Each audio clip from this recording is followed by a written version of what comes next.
Hey.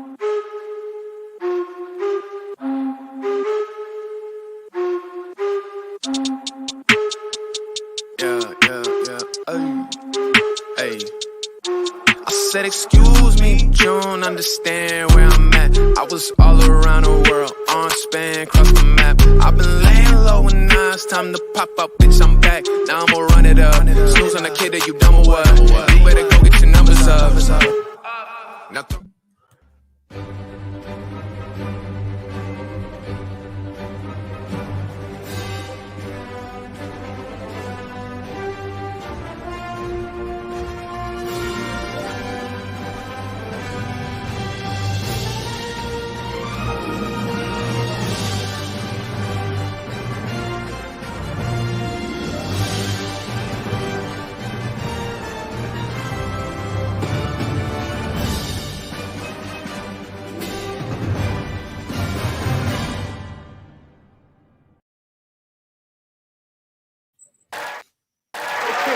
Remember now, we're not here to judge anybody. We want to handle this with love, right? You want to tell him how his drug abuse has hurt you, maybe hurt himself. And we're back. Okay, Harold, what time did you tell excited him to be here. 5 o'clock, but he's always late. No, he'll For be the first here time. in 3. As soon as 2, Jeff gets off 1. mute. Yeah, as soon as Jeff gets off Is this a mute. 5 o'clock free crack giveaway? Hello, believe in the audience. If you don't know me. My What, you name didn't is see Nico. What you didn't see the trailer I played? No. Oh, you didn't see that? Okay, remember now, we're not. That No, didn't we pop didn't see up. that. No. What the- we just saw it. What the hell's going on? That was weird. Okay, well, I'm not really sure what to think about that one, folks. I don't know why you guys didn't see that.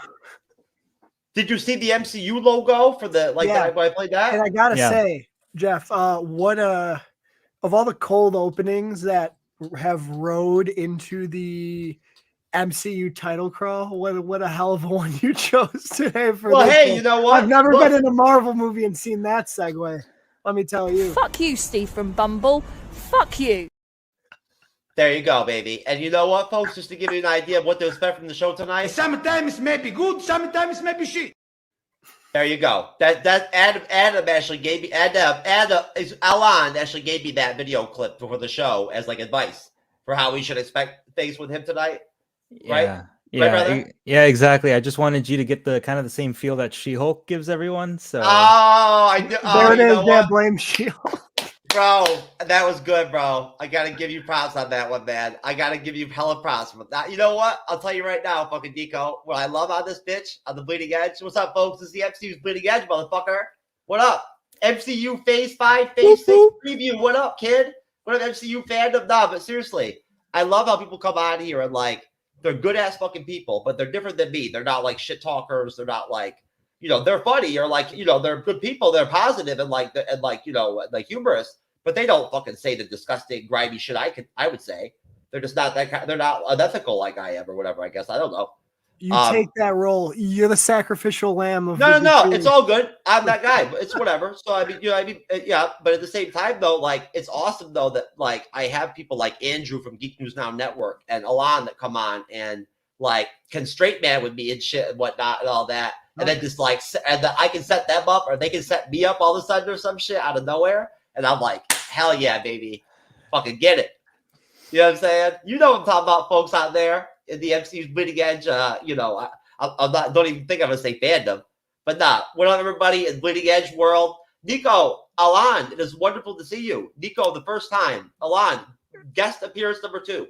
number 2, and hopefully more. Yeah, it's good to be back. And yeah, I think you said it the best. I think last time I was on here, you had a couple guys who add a lot to the conversation, but are all really different. So I think we have that again today. Yeah. I'm stoked to be here. It's my first time. I'm trying to pop the Bleeding Edge cherry here. We got a Oh man. Guys, these guys don't even know what they're getting into if they're going to start fucking with me over here. I tried to follow from you, Jeff. I tried to follow from you, but no. Hey, if you start busting balls with me, Nico, it's going to get nasty. But very excited to be here. Thrilled you invited me. I've heard a lot of great things. Was talking to Alon right before we started, and he had a great experience his first time. So I'm looking to replicate that and talk some MCU, because in my opinion, it is entering a really exciting period, in my opinion. Oh well, Renee, as Renee will tell you, I mean, honestly, if you could actually like gain wealth by fucking listening to my long-winded ass for fucking a long time, you could end up rich. Right, Renee? Yeah. Oh yeah. If you get a dollar for every word Jeff spoke. I mean, I'm telling you. I was telling this chick earlier tonight. I was like, look, I've got an extremely small penis, but you know what? I'm funny, and I won't one night stand you. I mean, I might not be able to penetrate you, but I won't one night stand you though. You feel me? So, I mean, hey, that's a plus. It's not about the size of the fight and the dog. It's about lowering the expectations. Yes. Listen, no, you have to understand. Jeff knows how to use plenty of appliances. So. Listen, you gotta understand something. Yeah, I mean, shit. Ray, did you ever see the size of that dildo I had at that one point that I threw out? That bitch was huge. That chick left in my house. Oh my god, that thing was like a fucking alien fucking dildo or some shit. I don't even know what the chicks were doing using that for that fucking. I don't know what they did with that thing, man. I just threw it away, man. It bothered me. I didn't like it. I wasn't intimidated by it. It just fucked me up, man. It was almost as intense as being down by Shield. But hey, none of that, folks. We don't have any PTSD issues going on. What up, Joss? How you doing, hon? My TBI survivor friend. What up, Renee? You finally got on. You had some technical difficulties, huh? Yeah, I did. I finally got everything logged in, signed. It was just a matter of updating my Chrome. Yeah, right. I know Chrome. I had to Chrome. Yeah, a little bit. I know you were getting stoned and fucking watching Loki season 1 on repeat, so you can watch Tom Hiddleston. I was actually looking at the Christmas special, a little bit of it. I didn't look at all of it, but I'll go back and rewatch it. But I believe still haven't watched it yet. Who's watched the Christmas special? I have. Of course. Yeah, I haven't watched it yet. We're reviewing it on Wednesday. So there you go. How about that, folks? We're reviewing it on Wednesday evening. Renee will be there. Who never know? Maybe Nico or Alan will be there. You never know with the Bleeding Edge. Could happen. Could not. You never know what they're going to be doing. Either way, we're here to do a essentially something we never really flushed out before because we just got busy with the hurricane, which is really kind of do a deep dive into the San Diego Comic-Con 2022 MCU panel and do basically essentially a quasi Phase 5, Phase 6 preview, which I'm figuring now that I think about it, it's going to take probably 3 shows to do. So, we'll try to maintain this team together as much as we can. But if we have to bring in other, races and shit and whatnot and break up this white devil fucking circle jerk deal we got going on, we'll do that if we have to. We'll make it happen. We are capable of that over the Bleeding Edge. But either way, bottom line, we will fucking destroy it tonight. I promise you. Okay. And we're going to start off right off the bat by flat out killing it and supporting women's sports every day at the Bleeding Edge by playing a commercial supporting women's sports.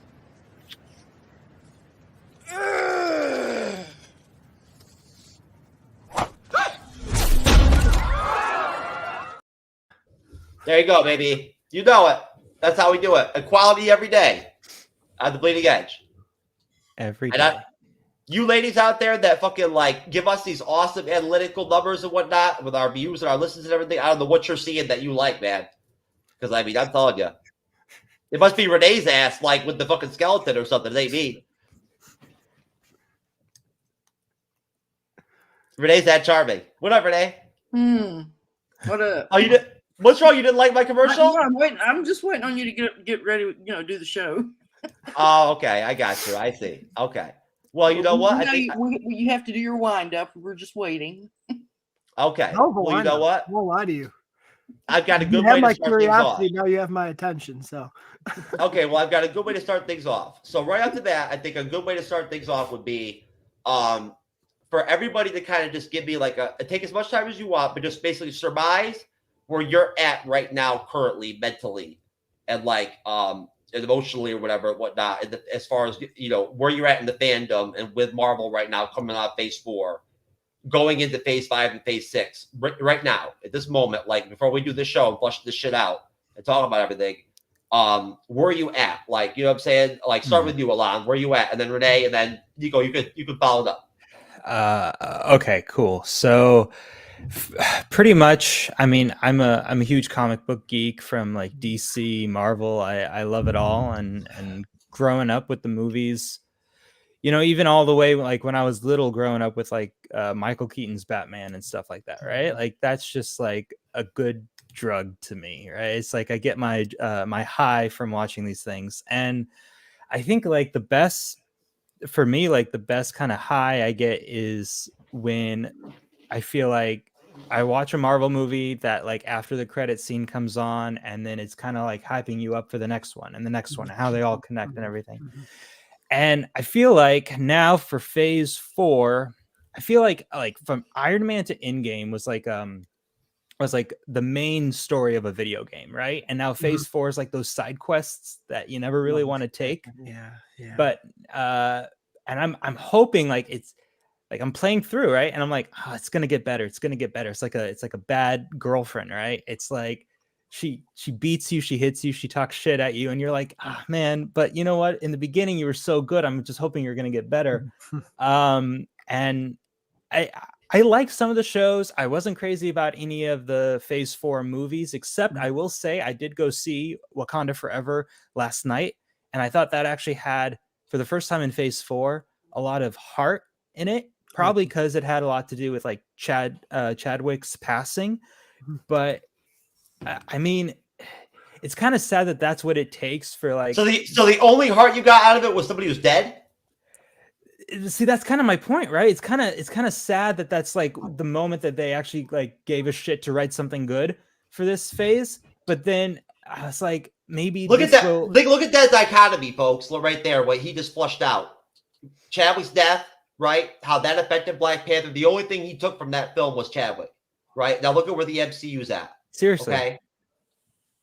No, seriously. But please, Alon, go ahead. No, I just think that like watching Wakanda Forever and this like at the end of the movie, it didn't really lead. It's not like promising you, oh, this is the next movie or this is what we're leading up with. It just kind of ended. And I was just like, okay, if they can keep this kind of momentum up with going into phase 5 with like Ant-Man Quantumania, I have hope for the MCU. I'm thinking maybe phase 4 was like the redheaded stepchild that no one likes, right? And then they're going to get back to their roots and find the heart, find the story, and just like I keep saying give a shit, but it really feels like the writing in phase 4, no one gave a shit. Like they were like, we're just going to throw shit to the wall, see what sticks, and good luck. And so now I'm hoping that that they know what sticks, they know what works with the audience, and with phase 5 and 6, they're gonna make good stuff. So they got comfortable, Alon. They got comfortable. They got comfortable. And I'm not saying phase 1, 2, 3 was perfect. I'm not saying that at all because it wasn't. There was a lot of bad stuff in that too, but it felt like they cared. And for this one, it feels like pandering, but they don't care. I don't know if that makes sense, but that's what it feels like to me. Dude, phase 1, phase 2, and phase 3 were both better than like me having a foursome with Jean Grey, Rogue, and fucking Storm from the X-Men, baby. Like I'd still choose Marvel and those phases than that scenario. Like wait, like those 3 from the cartoon or those 3 from like the either one. Okay. It'd probably be harder to do the animated ones, to be honest with you. But like I won't lie, because I have like that's one thing I think it will be tight to bang an animated chick. But you know. But I mean, you mentioned Anna Paquin and Halle Berry because I would take those 2 in a heartbeat. Okay. Wait a minute. I'm not talking about Anna Paquin Rogue. Wait, are you kidding me? I'm talking about Rogue from like the X-Men from like the late 80s, early 90s, where she was stacked and had like double D's and like big thighs. They all did. All right. I mean, look, honestly, I had a huge crush on Anna Paquin. Nah, I'm sorry, like 14, bro. Listen, so. I would have got down with Anna Paquin when she was on True Blood. But when she was Rogue, as like fucking stupid ass Rogue, that shouldn't even been in the movies. I wouldn't hit that. Fuck that. Southern accent that doesn't do it for you. Okay. Oh no, I've only got 2 kids by 2 fucking a chick from Alabama and a chick from the swamps of Louisiana. Man, no, Southern accents don't do anything for me. There it is. That's why. There we go. No, but you know what? I have hope. Maybe it's stupid, but I have hope for the MCU. And watching Wakanda Forever was like, okay, there's someone there. There's someone sitting in the seats over there that still care. So I'm good with that. What was that? The one guy in the seat that died during the film? Yeah. I'm sorry. Nico, go ahead, brother. No, so No. I'm sorry, Renee. I apologize. Renee, go ahead. I apologize. Oh, okay. Yeah, go ahead, Nico. Go ahead. you got the floor. You got the Okay, floor. all right. All you. Well, just yeah. I mean, a lot of what Alan said is, I'm down with. I agree with. I actually did another podcast last night with our good folks over at the MCU Sarkar. If I can say it right, Sarkar. Podcast of Champions, baby. I'm sorry. Podcast of Champions, baby. Podcast of Champions. I'm trying to get it out. Anyway, we just did a recap, sort of like a thoughts and whatever on Phase 4 last night. So, and a lot of what Alana's saying, I mean, a lot of the guys actually said themselves. I mean, he's just. I think we're on all the same page. I think fan wise, as far as the things that have gone wrong. And as I said last night, I'm just going to try to be a little bit more positive about it and not be as down. I did go back and look at the Black Widow, Shang-Chi, and the Eternals again, because I hadn't seen those in a while. So, and just kind of remember what they were like, because the stories tend to fade and whatnot over a little bit space of time. So, just to reassess. So the movies, yeah, I think you're absolutely right, Alon. I think the writing has gone down. I think one thing we have to remember, though, is that they have spread themselves really thin.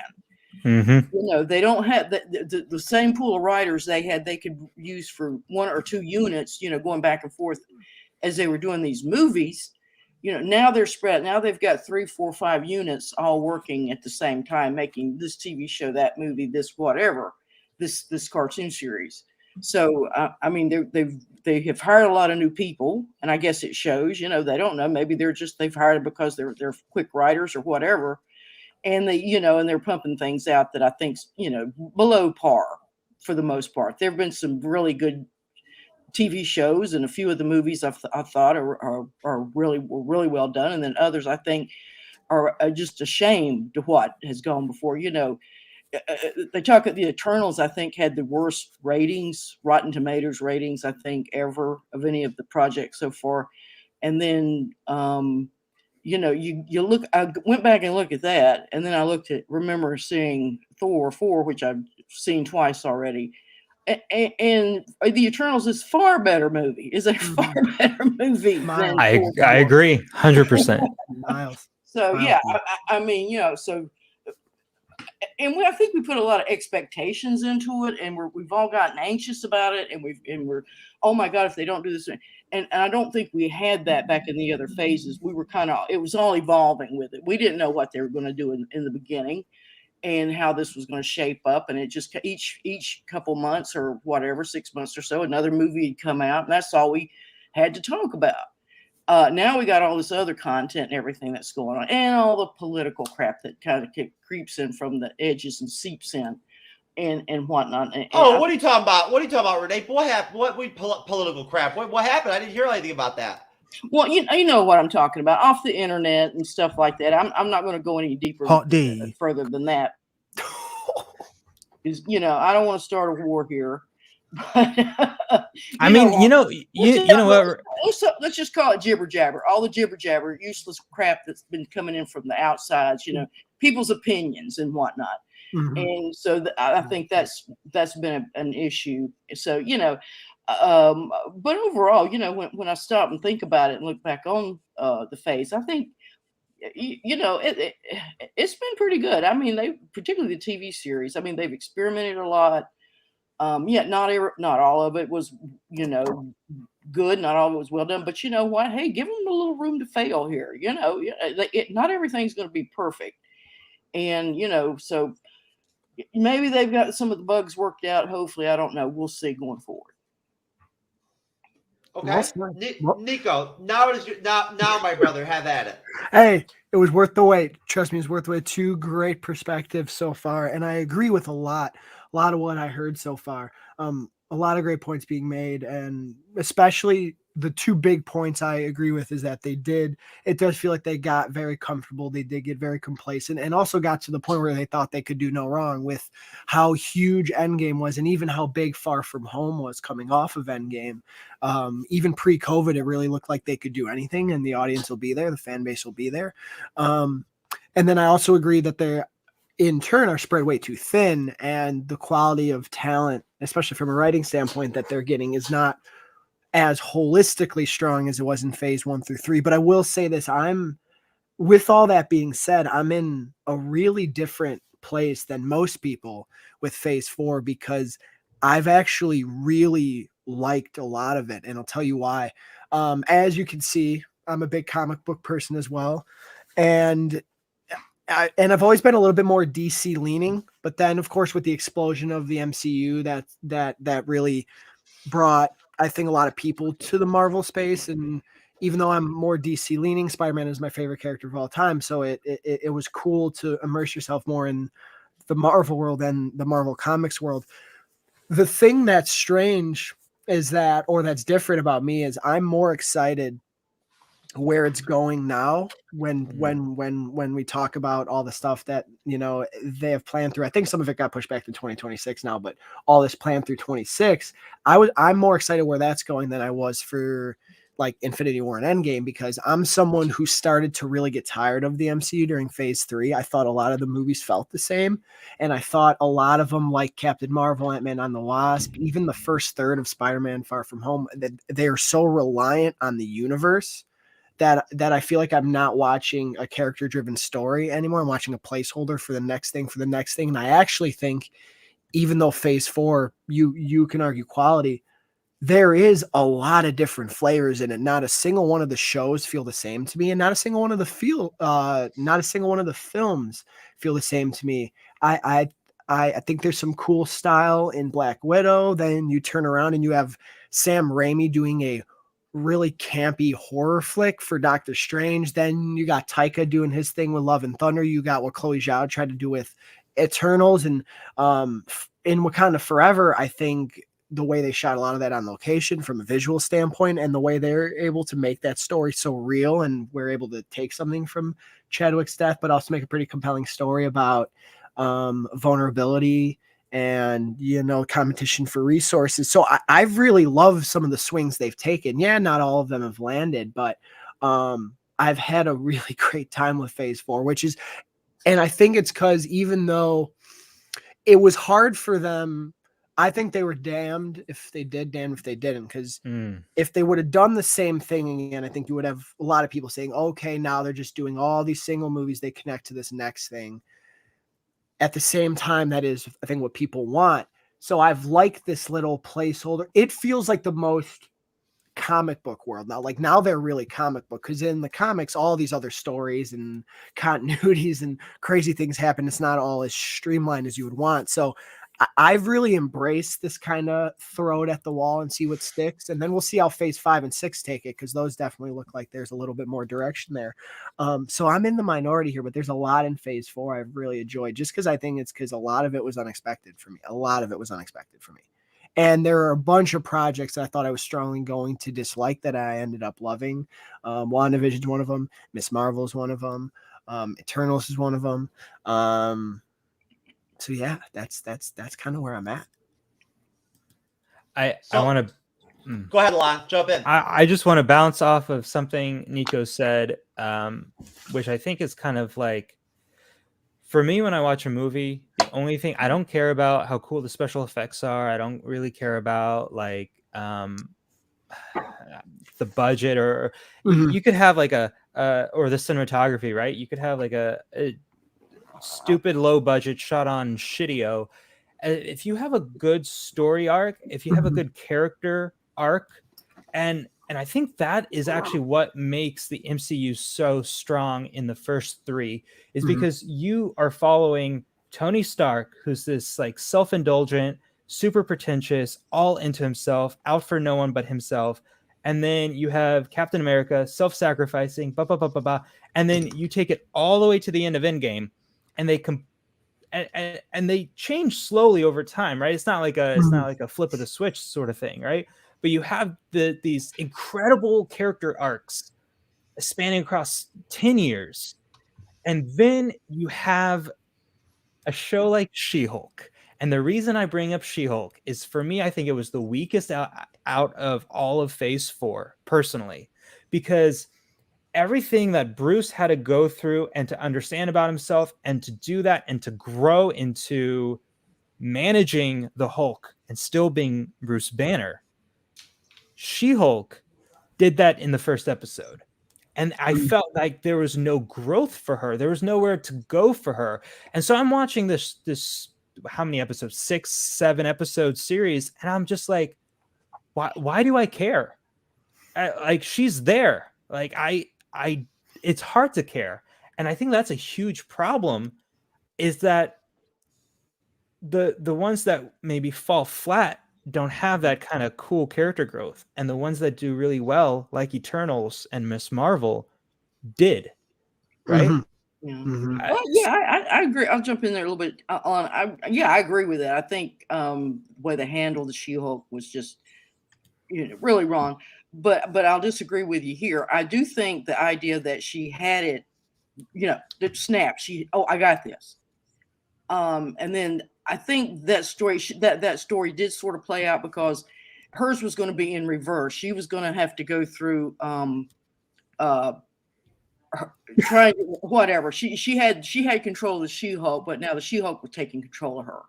Yada yada. And that, I think that was the story arc, and it got lost in all that other garbage that they threw into it. So yeah.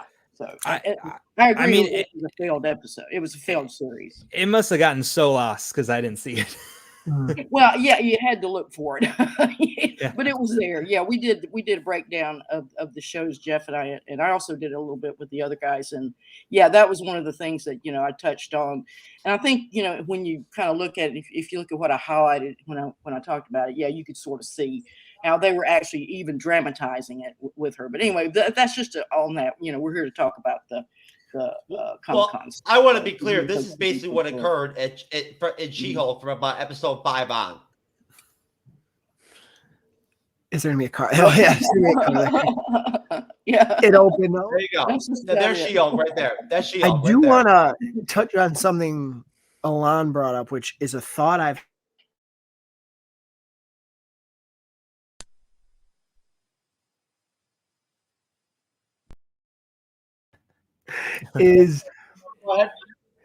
So I love that Alon brought up Tony and Steve, Downey and Evans, because I feel like their presence was so strong, and their absence is also really playing a factor into Phase 4 and the audience as a whole, because you're right, they were the main two stories.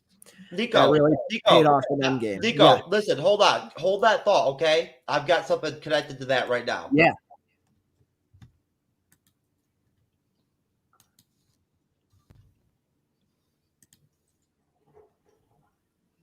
As it buffers. As it buffers. There we go. Fought my became to you. Yeah, it's not doing well. I know I said no more surprises, but I was really hoping to pull off one last one. The world has changed. Goodbye.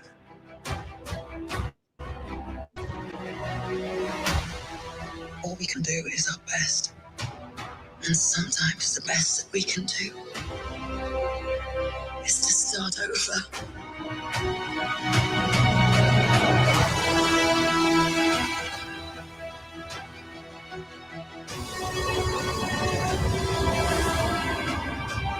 I saw Hawkeye.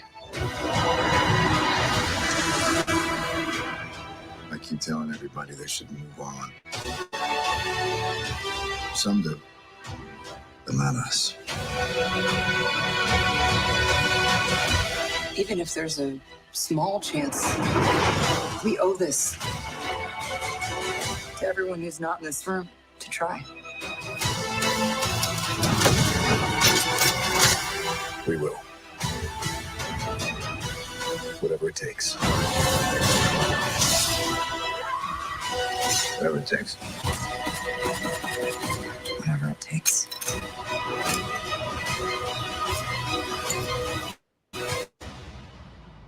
Whatever it takes.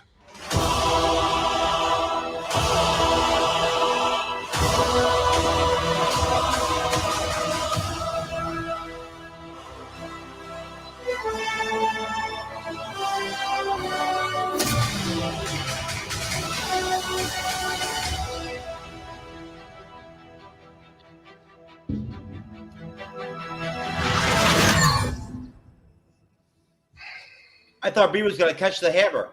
I like this one. I thought she was going to star in the film for longer than 30 seconds, too. Yeah, I really did. They had her film come out right before it. Yeah. That's what Jeff said before he did the show. He's hoping to pull one off. The first time I saw that, I was like, I thought Brie was going to fucking catch it, right? Like, I wish she did. You know what I'm saying? That would be very She-Hulk-esque if she did, right? So She-Hulk-esque. So I do love that you showed that trailer, but once again, I feel like they haven't built anyone else up to where Tony and Steve were. The only one I can argue is in a place close is already Tom Holland's Spider-Man, with the way they've really built him since 2015.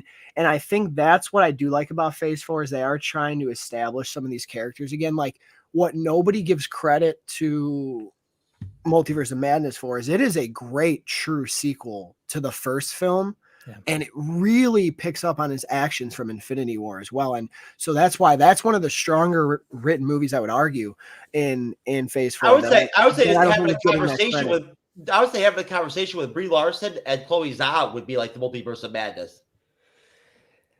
Wait, how so? I mean, you tell me. No, it's not important. It's not. Jeff, let's move on. Let's move on. Renee's not having any of your shit. Let's move on. All right, Renee. Okay, Mom. Okay. Yeah. The thing. Let's talk about this. The stuff that comes from the oozes in from this. Oh, stop it! Get out, Nico. Finish your thought. Go ahead. So just to finish that thought is, I think that the way they built up a lot of that trailer is great, but a lot of the brilliance of that payoff of Endgame is because of Iron Man and Steve. It really comes down to them too. So why can't we look back at that and celebrate it and still be optimistic? Why do we have to be so quick? Why do we have to be so quick? Even all of us. I mean, personally, I've never given up. Like I've never at any point given up completely on Marvel Studios. I've remained optimistic through all this shit. Through She-Hulk, Wakanda Forever, I have never wavered with Kevin Feige and Marvel Studios, baby. You feel me? Yeah, like someone keeps going back to their abusive relationship. Nah, right? Kevin Feige is like my crack, baby. You feel me? Yeah. Like, you know, I would bet my last dollar on that. He'll rot all your teeth out, but man, does it feel good, right? I'm sorry, but like I feel like he has even more left in it. I don't think he's done. Well, no, and you'll see what happens with Kang. And no, but I see what Nico's talking about. So far we just really haven't gotten that core hero. Yes. The anchor, like the way Tony Stark, Iron Man was. Well, but also, I think we're going to get our villain, and that's going to be Kang. I mean, he's going to be Thanos. Yeah. But we also lost the connectivity, Renee. Remember we had that conversation that one time with Lord Deathman really heavily. We lost the connectivity, right? Alon, like that's a big part of it. That's a big part of the Steve, like, and Tony relationship is that connectivity, like that cohesion across films, like watching their friendship evolve into that trailer at the end, and watching that one trailer where they shake hands, and Cap's like, Tony's like, "Do you trust me?" And he's like, "Yeah, I do." You know what I mean? Like, but the charisma, though, I'm talking about that first movie, Iron Man. They hooked us from the beginning with that character, that movie, and that performance. That was so he was the anchor. That's what I'm talking about. So, and you're absolutely right, Jeff. It was an evolution from there, but then they followed right up with Captain America, and they got him established. And then within I think about 3-4 movies, then they really started moving into the I guess after Thor, then they moved into the Avengers thing because that introduced the antagonist Loki, who was going to start the whole thing going. I don't think honestly, I don't think anybody's ever going to. Renee, you tell me. I don't think anybody's ever going to make a better film than Captain America: Winter Soldier ever in the MCU, and I don't think any villain is ever going to be as good as Thanos was in Infinity War and Endgame again. I agree with the Winter Soldier comment. The Winter Soldier, I mean, as a standalone, is a great movie, and for them to think, see, here's how I see it. Right, it's like you build a house, right, and you have the first phases of being like Tony Stark, Captain America, and Thor as like the foundation of the house. And then you can build from there. You can make the house as tall as you want. It will never fall because the foundation is so strong. But any one of you, what if your foundation is permanently erectile dysfunctional? But no, but like it feels like that for phase 4, because with all those characters gone and like maybe Thor, but like kind of a shell of himself, right? Yeah. It's like you have, and please, any of you answer this. Who's the foundation of moving forward? It's like, okay, maybe it was going to be Spider-Man, but like I'm looking at the phase 5 lineup. It's 1, 2, 3, 4, 5, 6, 7, 8, 9, 10, 11 movies and TV shows. Not a single of them Spider-Man. With going back to phase 1, 2, and 3, Thor, Tony Stark, or Captain America was at least in 80% of all of those. But we have, it's so disconnected. Back to what Jeff said, you don't have any of that connectivity. Hold on, let me put this in here really quick. Renee, are you aware? I know Nico knows, and I'm sure Lon, you already know. Renee, are you aware that Chris Hemsworth has vocally said that he doesn't want to work with Taika Waititi again, and that he's not happy with Thor 4? Yeah, I've heard something about that. Yeah, I don't know. Can you blame him? Can you blame him? You know, who knows what he's jockeying for? So we'll see. I think he wants more. I don't think it was Taika's Waititi's fault so much. It was how Marvel pushed him into that. You know, they were pushing. That was Taika's vision. That Thor 4 film was Taika's vision.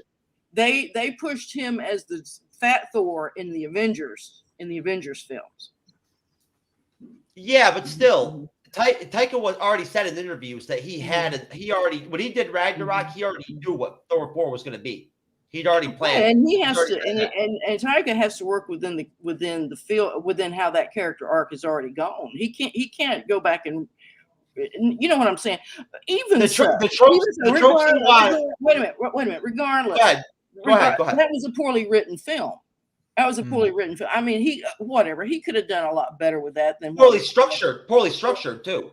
And you know, and boosted the Thor had sort of already redeemed himself somewhat in the Endgame. That's it, Renee. Renee hits it.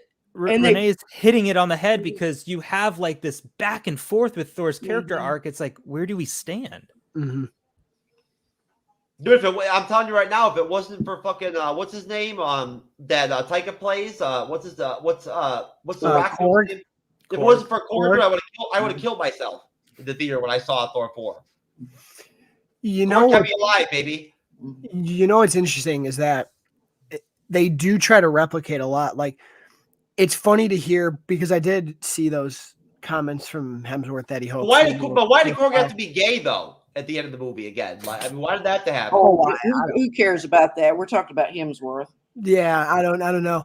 But was he? What? Yeah, with Dwayne. Well, he's not a human being, so who cares? I mean, he's a pile of rocks. Come on, move. Crimson. Hey, listen. Anybody can say that they're anything, and you're supposed to respect it. Okay, if I tell you I'm a woman, I'm a woman. Do you understand? Are you a woman? Are you a woman? Apparently, I am these days. Yeah, I respect you. Jim. I've already said I you and your little vagina. I respect it. I should be nominated for the sexiest woman of the year. Well, no, that wouldn't happen. You have to get some electrolysis first. Now that I was down by Shield and my penis like morphed into a semi-vagina or whatever afterwards. Yeah, Thank you, Jessica. Exactly. Thank you, Jessica Gao. Appreciate you. What was it about Hemsworth again? So it's just interesting because to hear him say that he wants a totally different tone in Thor 5, because they did credit Ragnarok to really not only reviving Thor for the GA, but reviving it for Hemsworth too. And I think they were bought in for Thor 4, and it's the public reception to it that's making him feel a bit different, because they gave Taika, of all the Phase 4 films, I mean, Taika had the most freedom with Thor 4. Yeah. I mean, to me, the second half and the Jane Foster stuff of Love and Thunder actually really works. It just gets lost in that absurd first 45 minutes of just utter nonsense, and their need to try to keep the film under 2 hours by but Thor 2 was so bad. But Nico, Thor 2 is so bad that at that point it was a layup. As long as you did a halfway decent job with Ragnarok. I just think that I agree. I think instead of giving Taika more control with Thor, I think they should have reined him in more and said, okay, you did the thing with Ragnarok, but we're also trying to launch pad this in a different way. It's almost like he made the wrong call with certain directors. But it's also like he made the wrong call for certain things that people liked about Ragnarok, right? Because everyone was like, oh, Ragnarok is so fun. It's so hip. It's so new. Like, we kind of like attach ourselves to that. And he's like, oh, you like fun. You like hip. You like new. I'm going to do Thor 4 and I'm going to turn that dial to 11, baby. Yeah. And it's like, no, dude. We like that stuff, but like we also like this stuff. He's like, no, fuck that. I'm going to do this. And then it's like he misread what everyone really liked about Thor Ragnarok and turned up all the bad stuff to 11 with 4 and like turned all the good stuff down to like 0, right? So it's like the problem he can't bring, but the problem is he couldn't bring him Hiddleston into the movie because he's tied up over in his story arc with Loki. So that was a big because that was really, and I've said this before, that was his Hemsworth or Thor's conflict, social existential conflict was with his brother. Not with Jane. I mean, that was such a lame, milquetoast romance anyway. Who cared? I mean, it really was. No, it's true. It's true. It was. I don't remember who said it, but one of you guys said that it was like I think it was Renee. Renee, you said that his arc was kind of like done. Like they made him Fat Thor, and then he went all through his stuff with Thanos and kind of coming to terms with that, and being grounded that his character arc has a lot to do with Loki. In my opinion, it should have retired Thor at the end of Endgame like they did with Iron Man and Captain America, and then just made way for something new, but instead you just like kind of bog it down with Thor 4. Yeah, they could have just done a whole different Thor adventure. He just goes off on left field and does something without make a mini series not connected to the MCU, whatever. Make your money, I don't care. But it's like, don't. And another thing, I would say something maybe a little bit un-PC, right? Okay, here we go. One thing I noticed is that every character that has been established in MCU, except for maybe Doctor Strange, is being replaced by a little girl. And it's kind of funny how when you look at it, you have Hawkeye replaced by a little girl. You have Black Panther, under circumstances, replaced by a little girl. You got Thor replaced by a little girl. Teens and little girls. Right, exactly. But it's just funny because it's like you're going to see this lineup and you're going to see fucking Doctor Strange and he's like Avengers Assemble, and you see all these like, tween women behind him. And it's but now they've also introduced a young Scar, a young Hulk. You mean George Costanza? Which was at the end of the She-Hulk, whatever. Yeah. At the end of Black Panther, and here's my son, T'Challa's, son. Here's my son. Look at this fucking asshole. He looks like he's 43 years old, lives in his fucking parents' basement, and never got laid in his life. What are you talking about, Jeff? Scar. Did you see Scar in the finale? How Scar looks. Oh yeah. Scar. Oh yeah. I thought you meant the 5-year-old T'Challa boy. That's due to inflation. One good girl is now worth 1,132.13 bitches. Yeah, okay. Anyway, guys, you'll have to bear with Jeff. It's just this is his rash. No, it definitely keeps me on my toes because well, I mean, once it's Jeff's. Oh, Renee, you know what? You love me and you know it, so just stop it. I do want to say one thing though. Well, yeah, I mean, like you say, the jokes get old after you've told it about 10,000 times. Really? Am I that? Oh my God! You know what? Yes, you are that repetition. Renee, I'm crying inside now, honey. Jeff, Renee, the thing, it's Jeff's world. We just live in it, you know. I'm crying inside now, hon. Come on now. Seriously. I mean, it was bad enough. Like, I'm telling you. I mean, people were crying over that Wakanda trailer or whatever and whatnot. I was laughing at him. I'm like, what are you crying for, you little kid? Dude, the Endgame shit made me cry. I wanted to cry during that trailer right there. You know what I'm saying? Like, that shit was heartbreaking. Hey, I don't know what you're talking about. I cried all through She-Hulk, okay? Oh, stop. Oh, you son of a bitch. For different reasons. Renee, you gotta watch out for this tricky fucker. I'm telling you. He's like Andrew. He just comes out of nowhere all of a sudden and just starts dropping shit. Nico, please tell me what you were gonna say. The one thing I'll say is two quick things. The first thing I'll say is you're right when you ask, who is that character going to be? I think that it has to be Tom Holland Spider-Man, because the way the audience has bought into him and in the place where he's at is the most interesting person in the MCU right now, in my opinion, is where they leave Tom Holland Spider-Man at the end of No Way Home. And I was not a big MCU Spidey guy, and ironically, he's my favorite character of all time. But what they do with him in No Way Home and what they actually ended up accomplishing, whether directly or indirectly, in his 6 appearances is fantastic. But on top of that, I really hope Sony and them get that deal down now, because like you're right, the fact that we see all these films and there's not Spider-Man in there, like he needs to be the main focal point of Kang. If they're doing Secret Wars, like anything like the comics, he's got to be the one who's like trying to choose the team and all the people showing up there.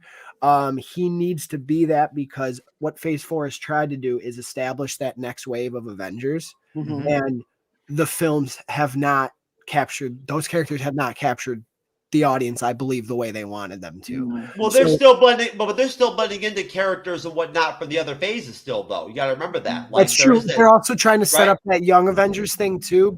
But at the same time, though, what I actually think Phase 4, 5, and 6 are, it's not so much going to be this built up story the way that Phase 1 through 3 was beautifully done. That'll never be done again. That was so the way they were able to go from Iron Man to Endgame is that'll never happen again. These are the phases where they're going to do all the comic book stuff that they've never been able to do. This is Feige going, we're going to bring those Fox X-Men back. We got Jackman back for Deadpool. I bet you're sure as hell, I bet you're going to see Toby and Andrew again somewhere. They're going to try to have all this stuff happen so that they can say we did the whole Marvel thing. And I think the next interconnected story, a true one, will be Phase 7, 8, and 9. Why do we need Toby and Andrew again? I don't understand. Aren't there other freaking characters from the Marvel like comics? No. What he's saying is we don't need them, right? We don't need them. But what they're going to do is they're going to bring them in for money. Yeah. No, but I mean, I like what they did with the one-time thing with Spider-Man 3. I don't want to see them. I don't want to see them overextend that. No, but I think what maybe Nico's saying is that to bring the Spider-Man character in and actually let him grow up. You're talking about bringing in all these teen characters. And they're going to, yeah. And Spider-Man is the oldest guy there. He's going to be the oldest character, so he's going to be the lead one. And now they're going to season him because they're going to have his trilogy set in the college years and whatnot. And I want to point out, guys, just so you know, when I started the show and I set up this premise right off the bat, I knew I am true knowledge after all, right? I knew the minute that I just asked about Phase 4, it wouldn't matter what happened after that. All we talk about was Phase 4. We never end up really getting deeply into like the Comic-Con crap or any of it. That's okay. We just end up fucking launching into Phase 4 because we're all so frustrated and like we all have opinions about this stuff and it's all passionate to us. We're fans. I want to say something about Phase 5 since you bring it up, because I have it in front of me. I've had it in front of me this entire time because I was like, if we reference it, I got it, but we haven't referenced it. But now I'm referencing it. Goddamn. Oh, you ready? Are you ready? Are you ready to snapping his own finger? I love it. Are you ready to cross that line, baby, and go into Phase 5? I'm gonna kick it off, and I'm gonna say why do we need Echo? Why do we need Agatha? And why the fuck do we need Ironheart? Okay, because what the fuck is who asked for Ironheart, bitch? We are already so bogged down with shit we got to get through to get to Secret Wars, to get to Kang Dynasty, and it's like, okay, maybe they're gonna do some sort of tie-in with those, ones, but like, why do we need so much shit? Well, I mean, I agree. Yeah, it is a lot, but without knowing what they're going to do with them, I mean, they could also be stories that are unrelated. Agatha, you mentioned her. Well, she's from the Salem witch trial days, so you can do a story with that. Just in it, got nothing to do with the phase coming up. But Ironheart's going to be with the Predator and the Powerpuff, the Power Rangers. I do. So I do have an answer for you, Alon. I think it's an example of where their mindset was post Endgame. So for me, I believe they made Echo to get the Daredevil characters back, because at the time they didn't know they could or would do Born Again. That's always been my thought for Echo, because the rumor that all those characters were coming back in Echo were happening like before Hawkeye. So that's my thought there. Agatha, I'm just chopping up to how popular that WandaVision was and how popular that Catherine Hahn was, that they're like, let's give her a show and let's do some stuff with like Billy and Tommy in there. The Ironheart one, I don't get, because this is actually, I think, and she's not even bangable. There, I don't know what I was going to say now. There was that one I don't understand, because the way there's a lot of stuff that happened, like the way they use Riri in Wakanda Forever, I'm like, that would be a whole, in my guess, that would be a whole series. It's like the kind of rush thing you see in Wakanda Forever. So that's the one I don't know, unless that's the show where they reestablish like the Stark technology piece, or Tony and the AI, just like the comic book. Nico, I don't think Spider-Man would have that. He's got that link to the and that's the thing too. And we have Tony's daughter Morgan out there still too. Well, hold on though, because Peter's going to be walking away from that. That's the thing. They're going to make him. They're going to turn him back into like the actual good point. Which I'm the friendly neighborhood Spider-Man. That's where they're going to go back to, and they're going to put they're going to connect to the Daredevil and whatnot. And they're talking about. Remember, there's a multiverse out there. Tony Stark. Just fucking, for me, killed the Spider-Man character. I'm with you 100%. He can be resuscitated a lot if they do now. It right, he can resuscitate him. Now he can. But I was just waiting for what happened at the end of No Way Home. I was waiting for that. I wasn't even waiting for that. I didn't think it would happen. I was praying that it would happen. Alon, if these rumors end up true, that they're going to end up, the trilogy is going to be about him in college years going back to the street and crossed up with Daredevil and shit, and Spider-Man 4, the build's going to be the Kingpin. If they go in that direction, bro, I'll tell you right now, that'll be the best Spider-Man Tom Holland that we've ever gotten. All you got to do is bring Bernthal back as the Punisher, and you got it. You're set. And you're set. Which I'm pretty sure he'll be back. Renee, I'm telling you right now, from the comics, the Punisher and Spider-Man team-ups were always awesome. They were great dichotomy there. Yeah. I mean, the Punisher just had this unique thing where like he was awesome with anybody. Like when you put him with other people and whatnot, he was just such a cold stone motherfucker like me. I'm kind of, you know what I mean? Just, it's not, but anyways, I'm just joking, folks. No, but I love the Punisher though. You're right, man. John Bernthal, Kevin Feige, sign that motherfucker up. Yeah. Come on now. Now, one thing. Oh, sorry. Go ahead, Renee. No. Hold on, Renee. I just wanted to ask you real quick and go around to everybody.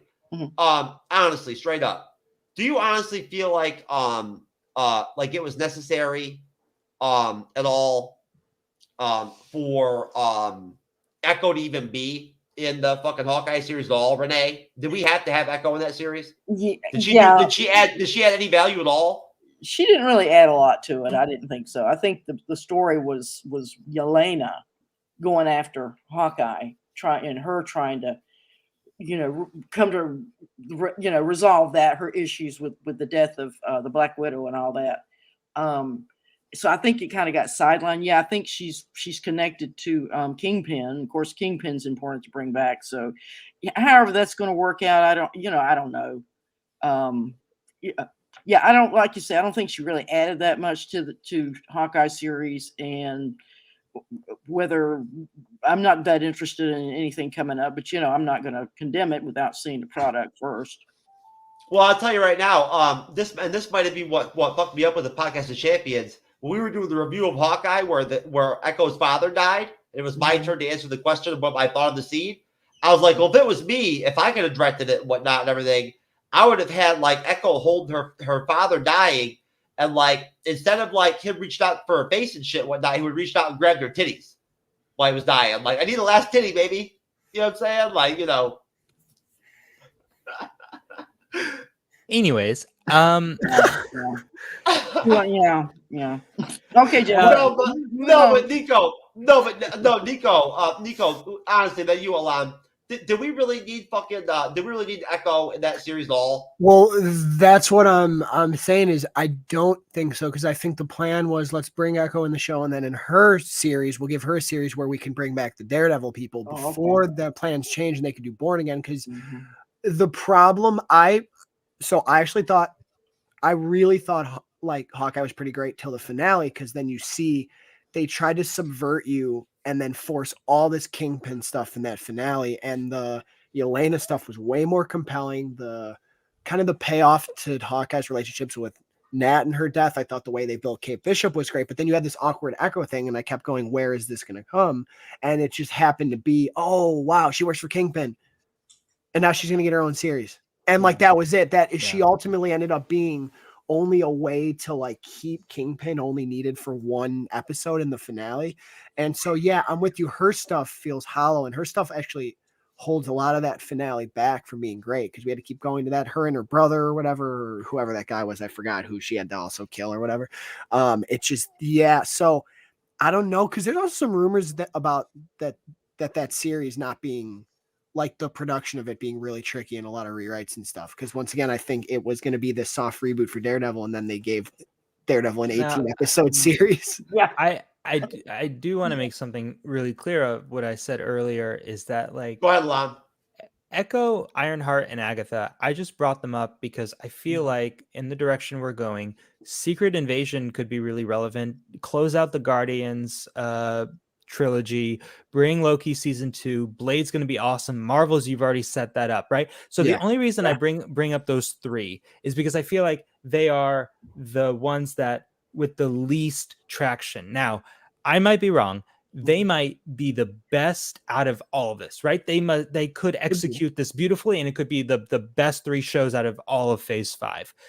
But in order to not spread yourself thin, like Renee was saying, is that maybe instead of packing it with 11 things, take out 3 unnecessary ones and give your time and effort and money to the ones that like we care about, right? So that's all I was saying about that.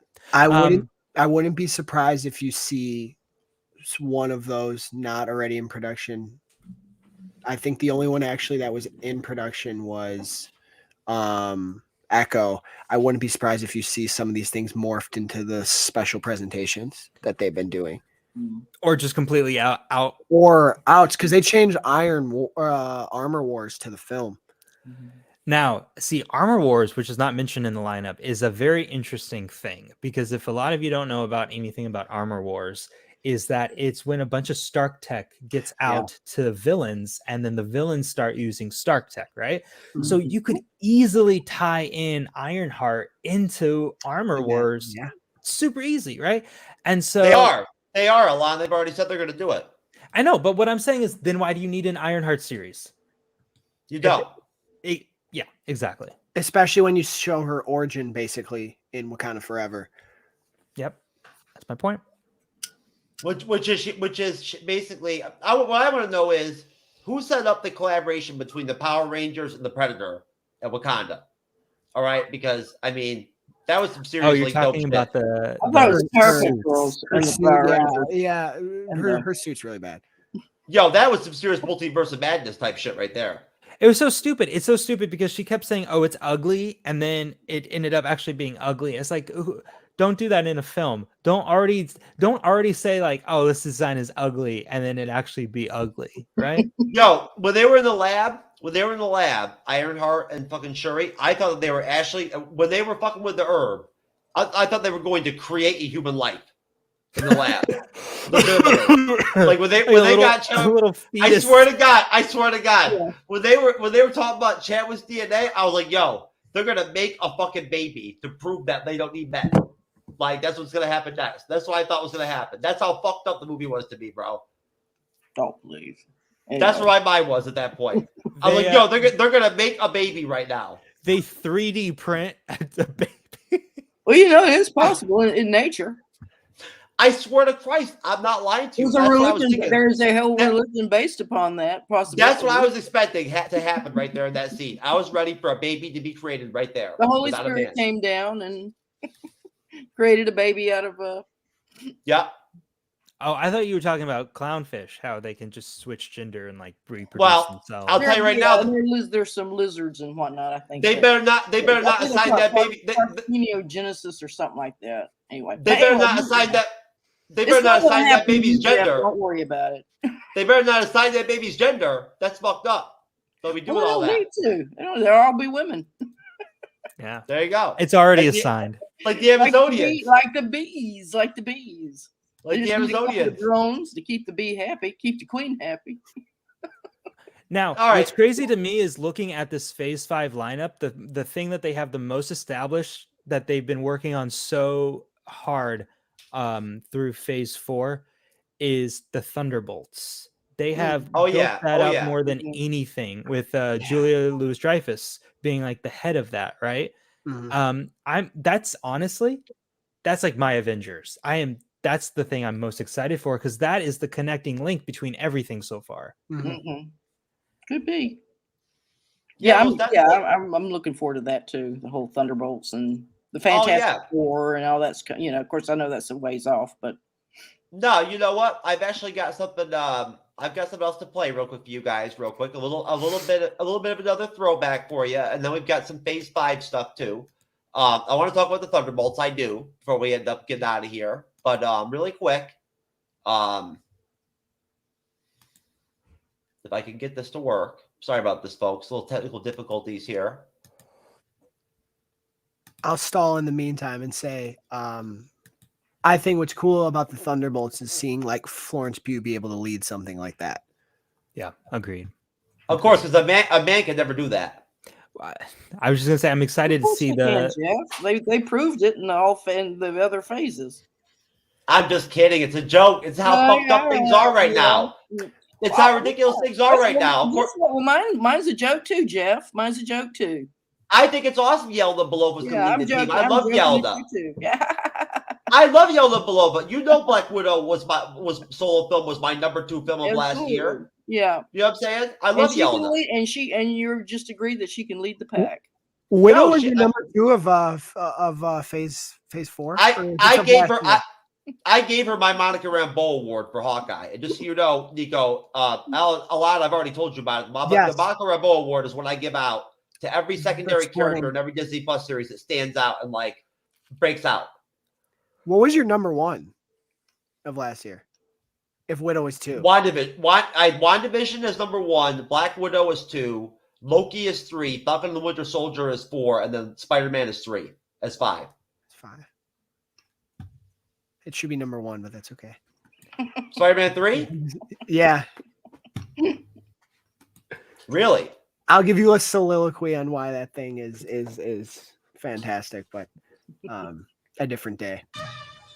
So, who would like to start? See what's funny? Why does Sam aggravate I'll you? wait. 15 seconds to drop. So what's our plan? Great.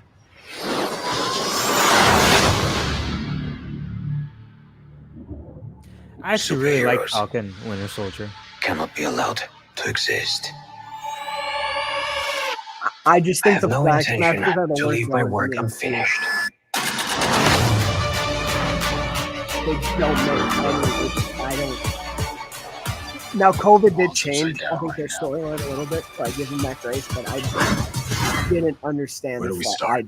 I don't know. I think with everything, there's things that worked and things that didn't work. Yeah. I have a plan. Oh yeah? What is it? Is you ready? Here we go again, huh? We've been running hard. Hell yeah, Sharon, get those motherfuckers. Are you ready? Is you ready? I think the whole thing with U.S. Agent worked. I thought that was awesome. That was phenomenal. I agree with you. The stuff with the stuff with like the terrorists did not work. Hello, girl, kick your ass. Aye.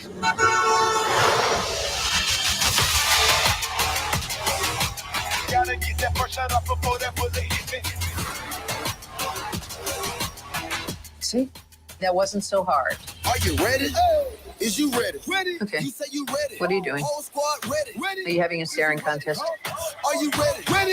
Is you ready? Just blink. Sweet Jesus. I mean, how old are you?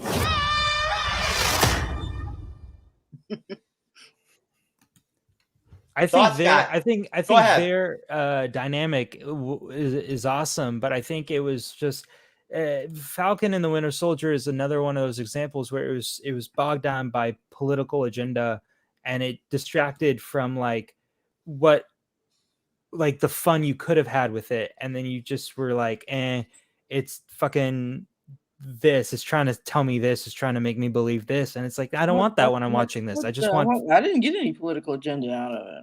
What are you talking about? No, I did. I didn't mind. I think they should more with the Isaiah stuff. It was more what they tried to do with the Flag Smashers and like his speech to the UN at the end. I'm like, in a way, he was defending the Flag Smashers when they literally were about to try to commit like genocide. Yes. And I'm like, that's what didn't work. I don't think they understood what they were trying to do with that. Maybe he just wanted to smash Cassie.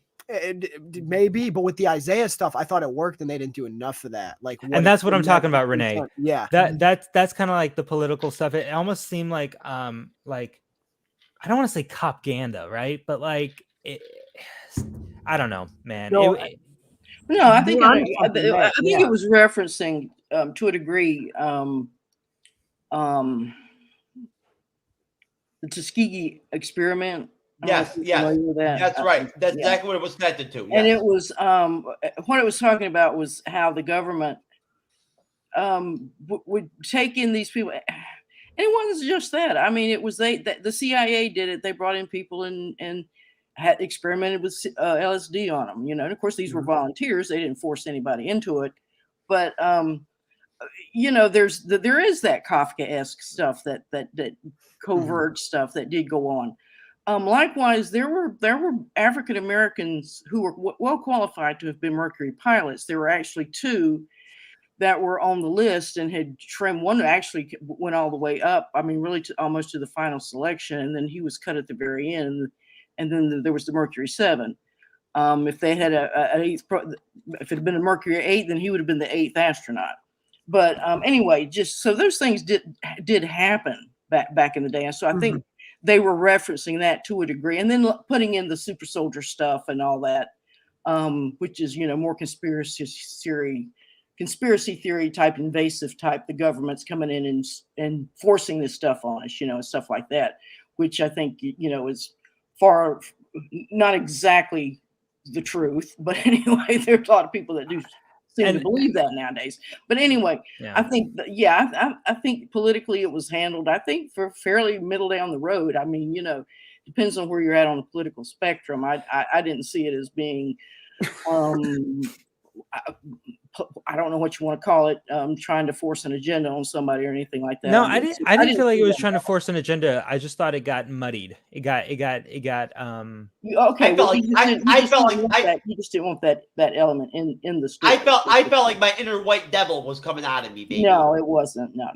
There was I liked it in the story. I didn't mind it in the story. I just thought it could have been done more clearer, I guess is what I'm saying. Okay. Hold on. Let me jump in on this, okay? Because I want to make this clear. This is what I love about the fandom, all right? I'm probably more politically conservative than anybody out here. I am, okay? And that's fine. It's no big deal because we don't give a shit about the show. That's not what we're here to talk about, and it doesn't matter. It's not pertinent, this conversation. But this is a really good thing at the end of the day. This is my point, is that I don't agree with any of you. I think it was handled great.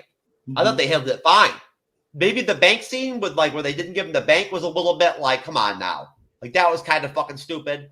But other than that, the rest of it seemed pretty okay with me and whatnot. And don't get me started on that bank. It wasn't overdone to a point where it bothered me. And honestly, Alana, I swear to God, I'm the type where I hate PC bullshit.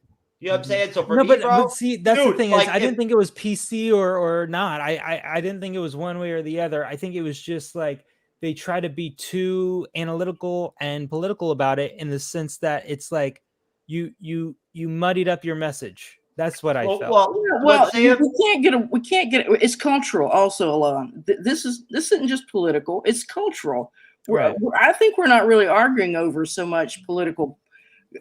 We're not policy. That's what politics is, policy. We're not arguing over policy so much. We're arguing over these cultural things that we either do exist or don't exist. I mean, we can't seem to decide in our society what it is. So I do see your point. So what you were saying, you didn't want it to be something that's going to remind you of something or make you think something. It wasn't even that. It wasn't even that. Let me. It wasn't even that. Did it redeem it for you at all, like it did for me when Sam came right out and told Isaiah? Jeff, let him answer, please. Okay, go ahead. Go ahead. I look at it primarily as just story, just plot and story and characters, right? Okay. And any political or one way or the other agenda aside, that's not what I'm talking about. What I'm talking about is whether you're talking about one side or the other or a complete mid ground. I think because they threw so much in with Isaiah, the terrorist, the flag smashers, the double agents and everything like that.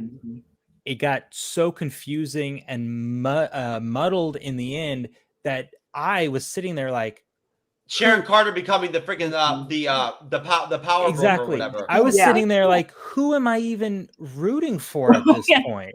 Yeah. Okay. All right. Well, I understand that now. Thank you. I can see what you're saying now. Yeah. And the finale didn't help either. Let's be honest. It did Finale not is help. the biggest problem. And I don't quite remember. What are you guys talking about with the bank? I mean, it's been a while since I've seen it. How he couldn't get a loan. It was stereotypical as shit. Basically he couldn't get a loan because he'd been dusted. Oh yeah. The people that were there, I think they're drawing out the dichotomy between people who were dusted. That's all of a sudden, Yes. Honestly, everybody else has moved on. It's been 5 years. They've moved on with their lives, and then bango, here comes honestly, the okay, whole you want your job back. Honestly, the whole side of people being dusted and that dichotomy and how it affects everyone, I think it's the strongest thing of Phase 4. Yes, I wish they'd have done more of that. Absolutely, I agree. They could literally do an entire series of completely normal, powerless people and how each one is affected by Phase 4. Can you imagine podcast I was on?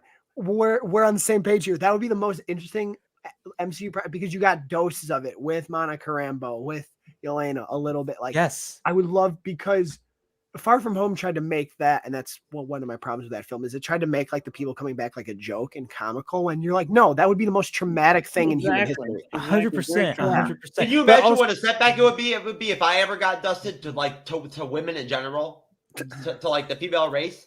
Yeah. If I ever got dusted, the STD would decline so fast. Well, you gotta remember, I have my Bacta tank that I got through Boba Fett. I got a discount from Boba, so whenever I get hurt up or whatever, you would come back almost in an instant, and you'd still be the same age you are now. Yeah. So, and they'd be 5 years older. So and that's the way Jeff likes them. Oh, you son of a bitch! I'm telling you. Hey, I already told you, man. Listen, I keep it real, okay? When I do my foursome with Jean Grey and Cyclops and Rogue, Jubilee can Psylocke in here now.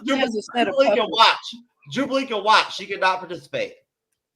Is that your set of puppets, Jeff? Your puppet. But wait a minute. Is there a statute of limitations in the animated world or not? Well, Hentai has told me no. I don't know. So.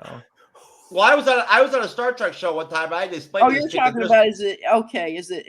I was like, yo, is it illegal to have carnal thoughts about a? Yeah, because I mean, look, because like, yo, there's no fuck laws in space, so like, why would there be any in the animated life? You know what I'm saying? We know of. Like, yo, I mean, when you could bang a Klingon at 12, it don't matter. Well, you have a point there, Jeff. If we're not It's talking space, about humans, it's space, baby. You can just do whatever, bruh. Just get after it. You know, like Nico, the hippies, baby. Nico, you're a big fan of the DC, right? Yeah. And so am I. And really, the thing that's really has like kept me in the Marvel universe is the movies. But I'm a Superman fan in and out. And yeah. And I thought what would be a really cool.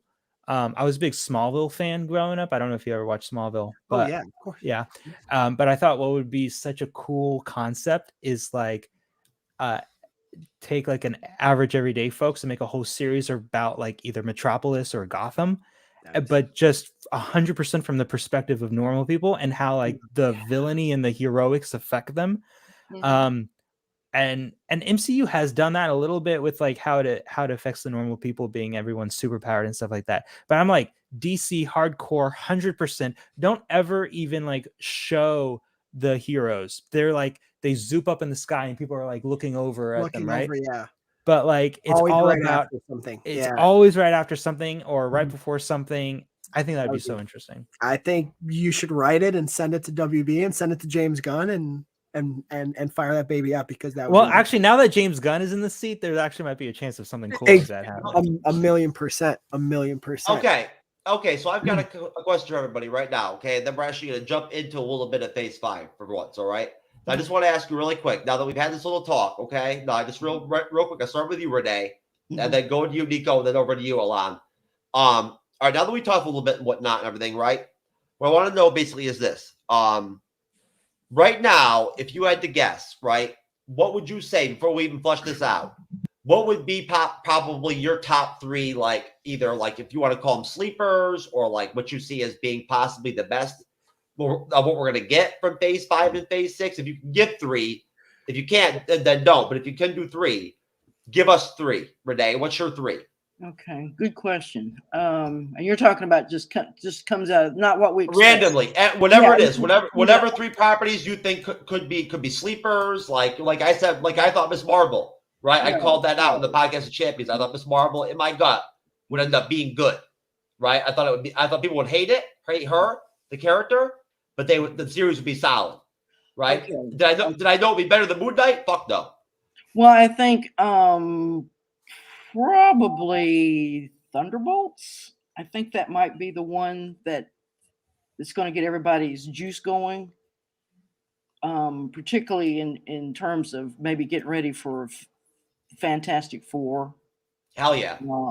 That's the big one. Whenever they bring them in, I think they may be introducing the characters, with the side movie, as side characters in the other, and we'll see. Hopefully that some of that's going to happen since we're going to get into this multiverse doohickey bob.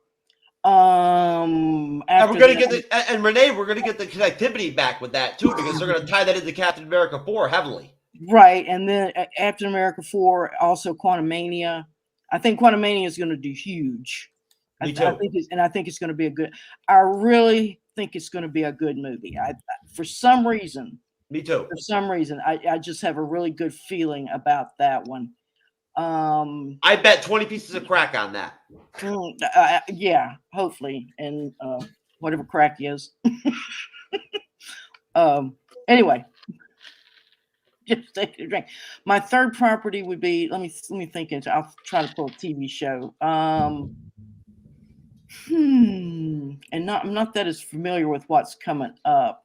She-Hulk season 2. Well, no, beyond that. What's some of the others?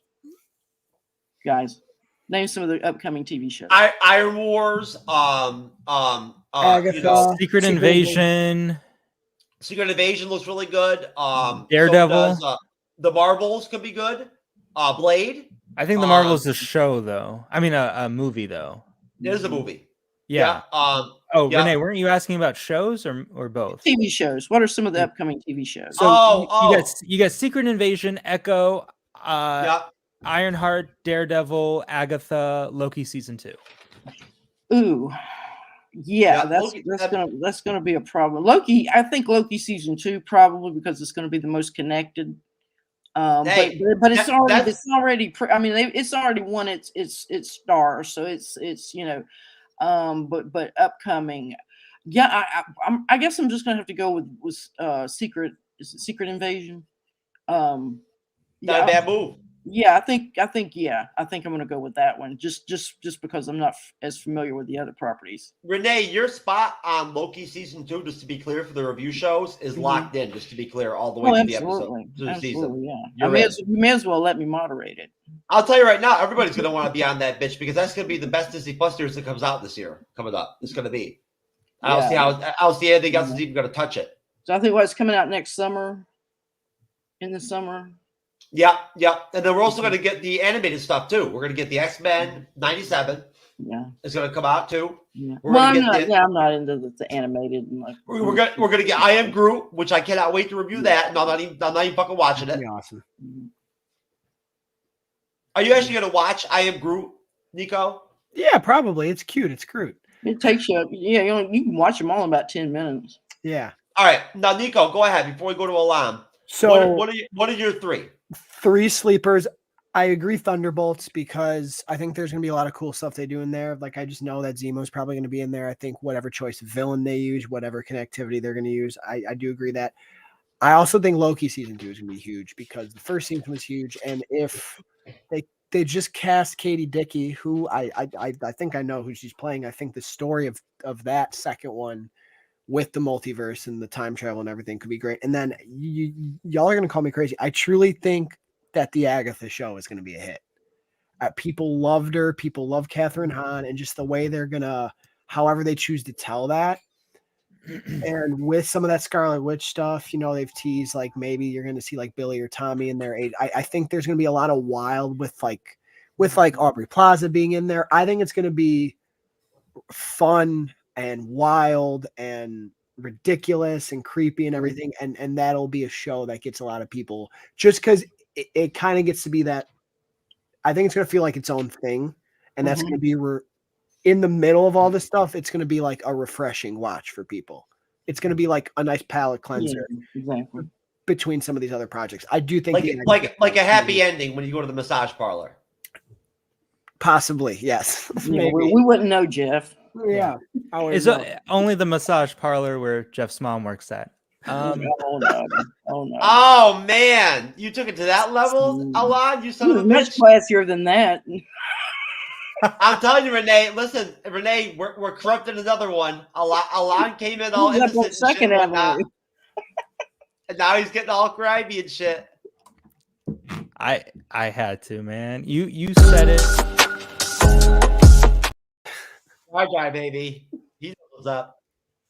Go ahead, Alon. What were you gonna say? I set it up. Yeah, you set it up. I just hit it out of the park. Okay. But that's the fun part about being on the bleeding edge. We can do stuff like that and set each other up and whatnot like that and everything. It's fun. I love that shit.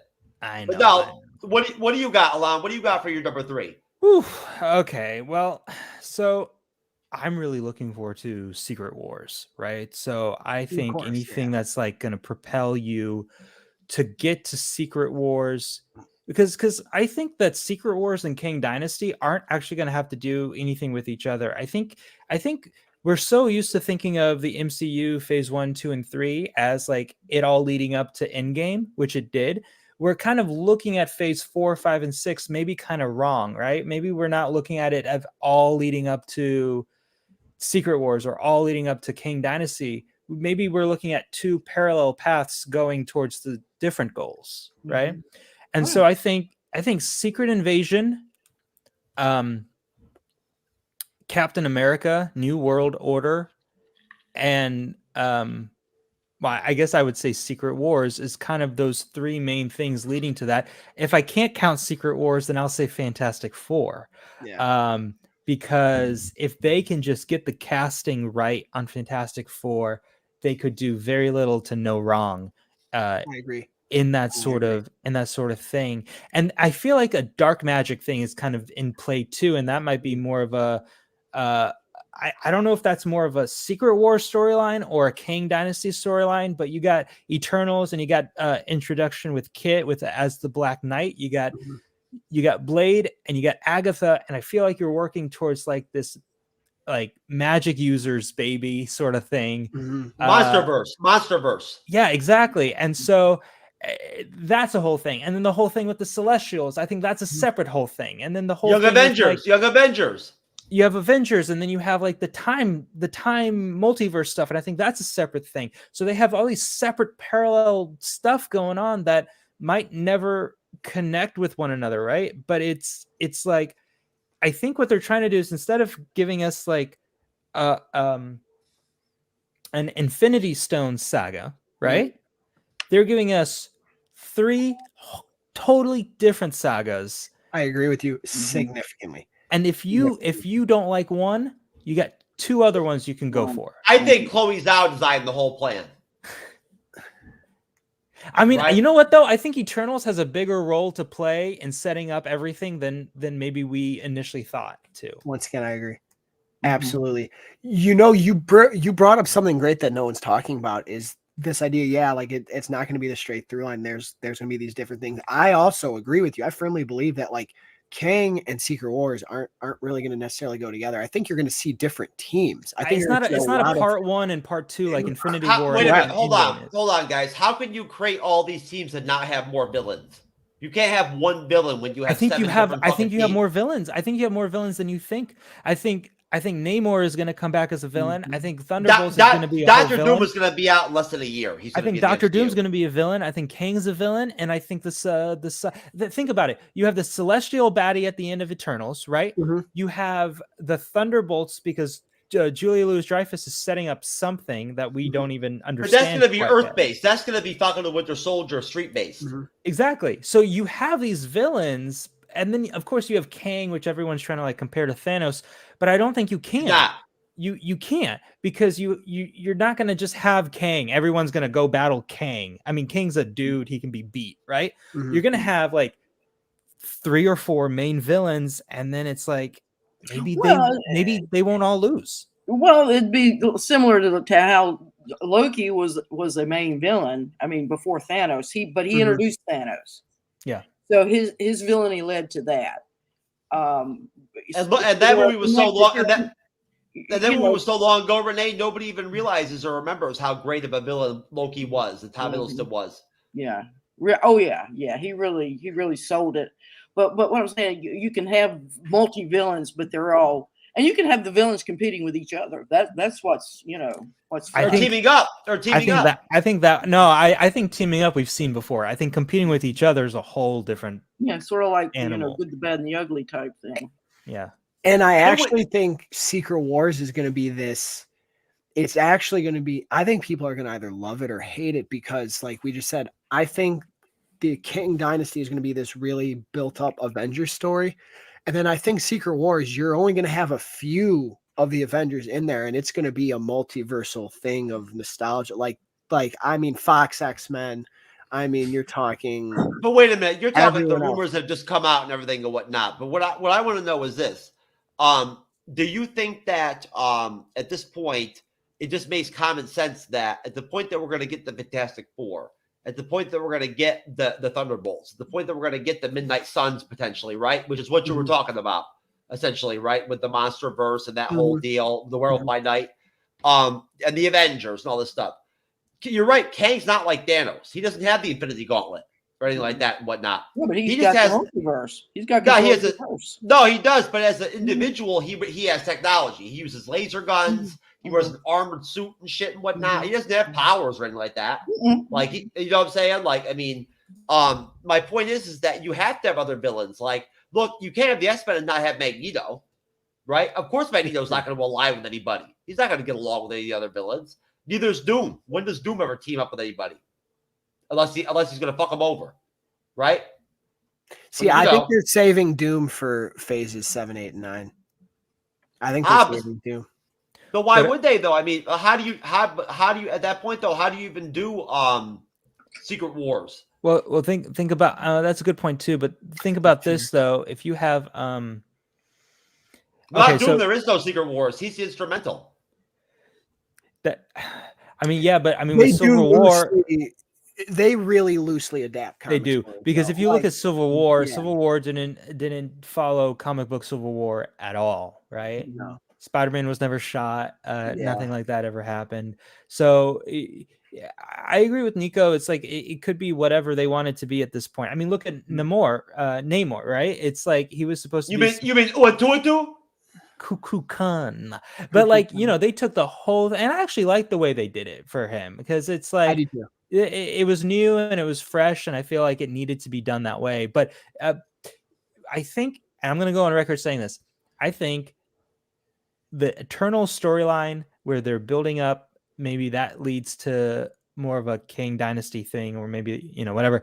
That's going to bring in Galactus. I feel like with the Celestials and everything, that's going to go Galactus route. There's another route that's going to go Kang, and I think there's another route that's going to be quite street level, and that's how I think it's going to. But how do you incorporate Galactus in with Kang? Like, how you don't have to. Fit? That's the beauty of it. I don't think they have to. I think they're just going to go and make movies directing towards one direction, and then make movies going in the other direction, and they never have to connect.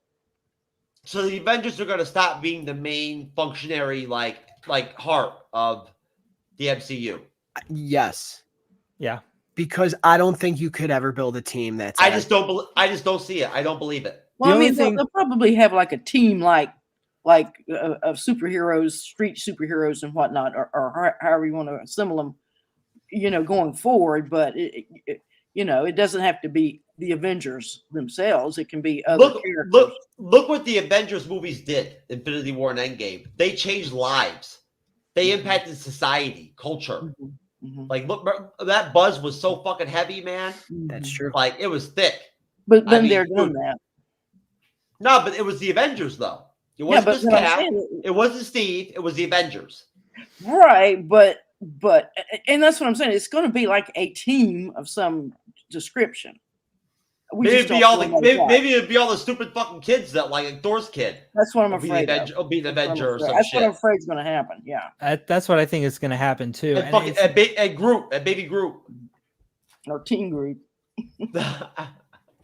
Yeah, we're like young adult group now, according to the holiday special. Millennial Groot. Millennial. But the thing is, though, is that they still call Secret Wars Avengers. They still call Kang Dynasty Avengers, and I think we are still going to have a team of Avengers, but in a lot of the same way. It's okay. I want to see Sam Wilson, fucking Captain America, lead the Avengers. I think you could have that. I think you could have that along with Doctor Strange, along with Captain Marvel. But I think also if you have the Eternals joining the fight, or the X-Men joining the fight, or the Fantastic Four joining the fight, and that's being a part of the Avengers, but being their own team joining the fight, I think you're going to see a lot of that stuff too. Yeah. Okay.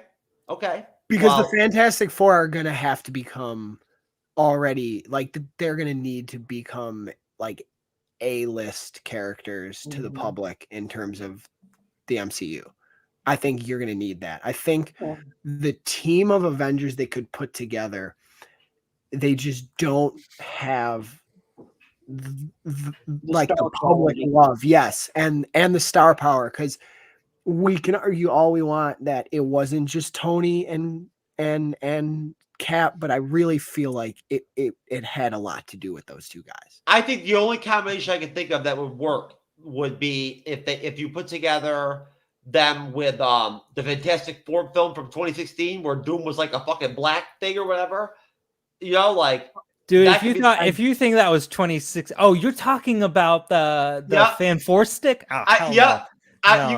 Josh Trank one. You can put them together, okay? No, go back to 2006 and bring in the Jessica Alba and I'm looking for them to pop up in Secret Wars too. I'm looking for that. I thought they were gonna pop up in Multiverse of Madness, and I was really sad that they didn't. Yeah. Am I the only one that wants to know, at least have some clue what Scott Derrickson's script would have been for like Multiverse of Madness, what he wanted to do at least? Like, you know what I'm saying? Who the villain was? Dude, I'm still sour from Edgar Wright's Ant-Man. I was just gonna say that, yeah. What Edgar Wright could have done to Ant-Man and where it could be right now is like that's a multiverse I would live in, honestly. Yeah. Because then maybe Ant-Man and the Wasp wouldn't have been complete shit. I just would like to have known at least what Darrison wanted to do, because I'm sorry, but like I think Sam Raimi is great, and the Doctor Strange film was great. But I can tell you right now, I had a powerful moment one time with Renee and Lord Deathman from Podcast of Champions, where before a show, after they had both watched the film, when I asked them about it, they both, instead of talking about the film, they launched into, and this was a while back, they launched into their fears. Remember this, Renee? Their fears and their pessimism towards towards Phase 4, right? Remember that, Renee? Vaguely. We got that conversation got deep. Like we carried it right into the show, like literally, like we took a conversation from the studio into the show and started the show off with that, right? Like about like this is how we're talking way back. We were questioned at Phase 4. Now, I've been doing that. I mean, I was, I think Nico said it before. It was like damned if they do and damned if they don't. You know, we knew going into it was going to be an issue. Well, I want to go ahead and put it out there right now. My top 3 sleepers, my top 3, what I think it could be the best, and I'm going to try not to be biased, but I'm telling you, I think this is not because of my bias that Captain America 4 is my favorite character. I love Sam Wilson, Captain America. I think Captain America 4 is going to end up being the best fucking Captain America film ever. Better than fucking Captain America Winter Soldier. Better. Literally. Yep. And imagine if they brought fucking the brothers back. The Russo brothers? The Russo brothers to direct Captain America 4. What that would be like? Holy shit. But no, I have a feeling they're going to stack Captain America 4. Like they're going to stack that movie. It's going to be like Civil War level with characters and shit and whatnot. They're going to be dropping so much shit. It's going to be deep. I'm telling you. And I think that probably, honestly, I think that Thor Loki season 2 is going to be better than Loki season 1. I do. It has that potential. Yeah, because I'm telling you right now, Lady Loki is awesome. She was the best actress in the series. She was better than Tom Hiddleston, I think, in season 1. Sylvie. Yeah. What's her name? DiMartino is her last name. Yeah, Sophie DiMartino. Yeah, DiMartino. The whole season was cast well. All cast well. Sarah Finn, great job, as always. But no, hats up to Sarah Finn. She's awesome.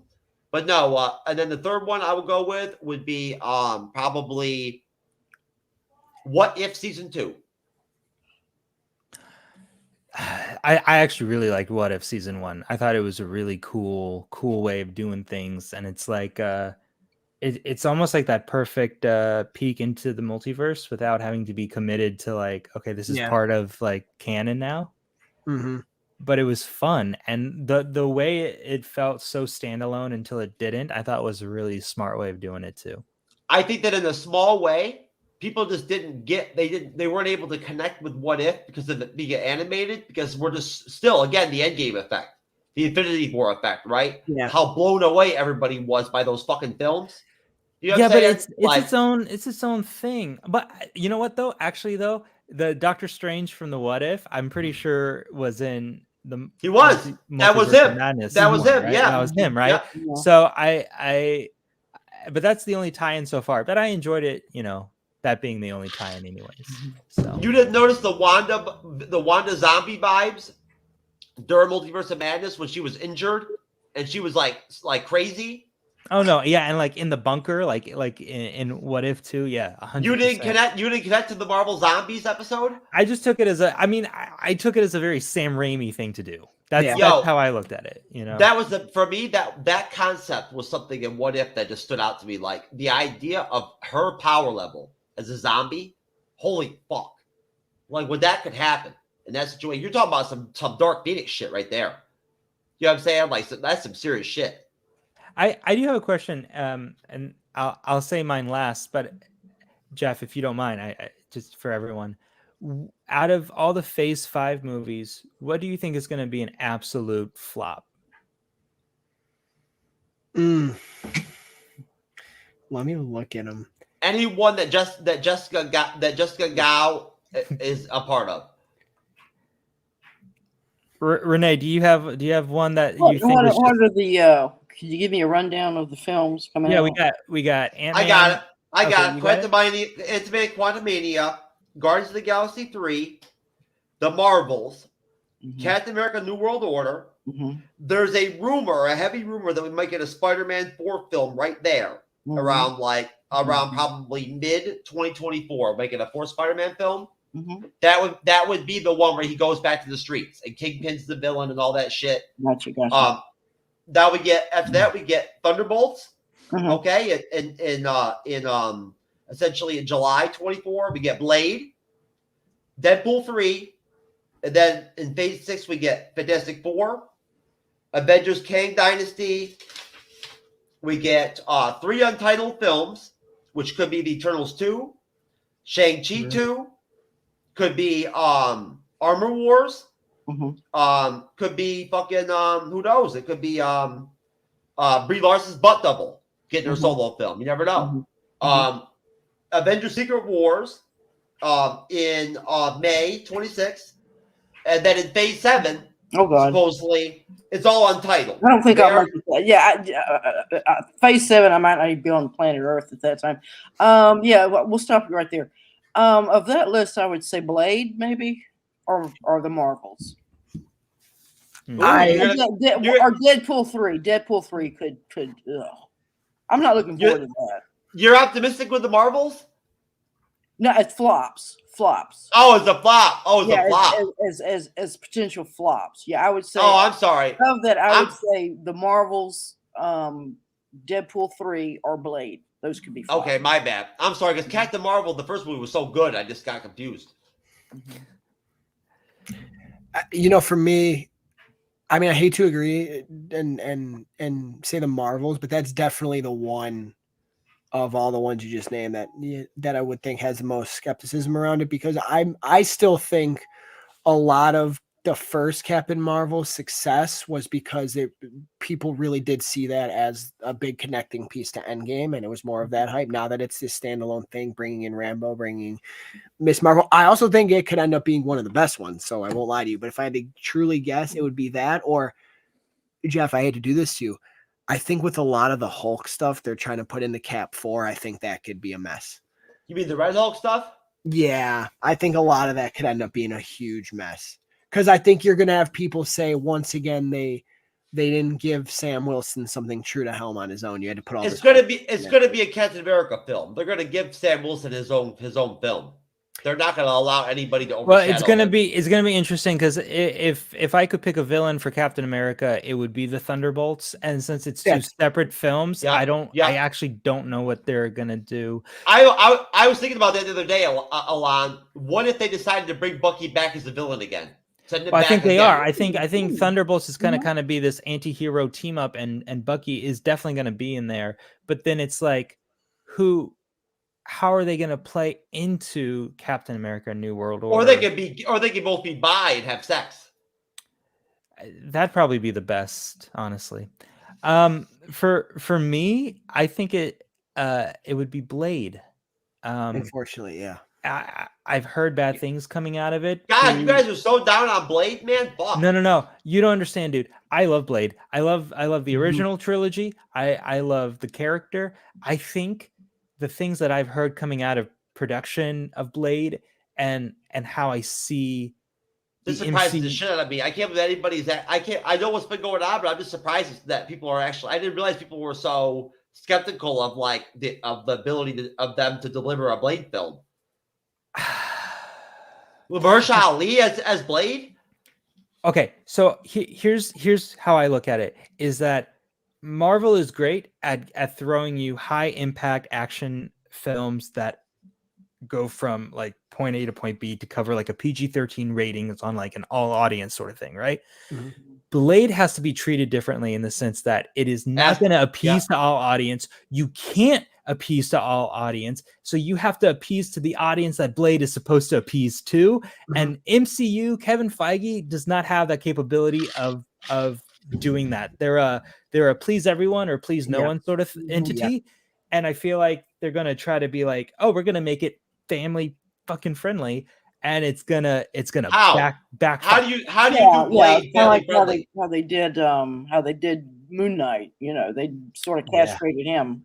But Renee, how do you even do that with Blade though as a character? Like he doesn't even have that kind of space in him. Like he's not even that kind of character. I mean, it's a very bloody. Yeah, I mean, you're right. Unless they're going with this some dark label, you know, that they're going to put, you know, stack some of that over into. Like Blade's never going to have a child at the end of his shit. You know what I mean? Like that's not how Blade plays. No, yeah. He might now. He might be replaced by a little girl by the end of his first movie. Who knows? At this point, he uses her ice skates as baby leg. Hang on, I just shit like. I'm recording her. Hey yo, how long? It is. There's Blade's child right there. God. No, but seriously, I'm worried for Blade, even though it's one of the ones I was looking forward to the most. I'm worried for that woman who's giving birth like that. Okay, man, Jeff. her underwear. Okay, Jeff. Go ahead, Alon. No, that's pretty much all I wanted to say. Is Blade? I'm quite worried about. I'm actually quite worried for the whole structure of it. I hope it becomes clear to. That's a good point. No, it is, because that's a serious thing. This Midnight Suns angle is big. They know how popular that can be. The Ghost Rider angle, the Blade angle, Morbius, if we're going to end up getting our own Morbius in the MCU or however the fuck that's going to work. You know, the Midnight Suns thing is big. That could be major. Look how well Werewolf by Night did. I mean, what did you guys think of Werewolf by Night? Oh, I loved it. I haven't seen it yet. I got to watch it. Oh my God, man. It's, in my opinion, it's a lot of fun. Yeah, it's a lot of fun. It's cool. I'm sure it is. I've had a busy. It's one of the things you don't have to take seriously. Just kick back and enjoy it. You know, don't. Dude, it was the best thing other than Miss Marvel that came out from MCU this year. I'm trying to think if there was one movie that I watched and I was like, well, you know what? Honestly, like I thought Multiverse of Madness was going to be a lot more cameos, and it was not as much as I would have liked. I think that's the only thing that kind of I built up so high in my head that when I watched it, it was still good. I still liked it, but it still disappointed me. Nico, Renee, would you agree? Cyber and I were talking about this the other night. We both agreed that World by Night was perfect. There was no mistakes in it at all. It was literally perfect. It's for what they set out to accomplish. Yeah, no, it's pretty close to perfect. Yeah, it was pretty good. It was good. Yeah, I would agree. I mean, I couldn't find fault with it. You know. Yeah, I mean, honestly, it was amazing. If that's what the Midnight Suns could be like, if that's the possibility of what that direction could be like, and bringing Dracula in, and bringing in these kind of different characters, man, I'll tell you, you know, who was a great, what's his name? The actor that played the main villain in the first Blade film, was awesome. He was great. Wesley Snipes. The first Blade film with Wesley Snipes.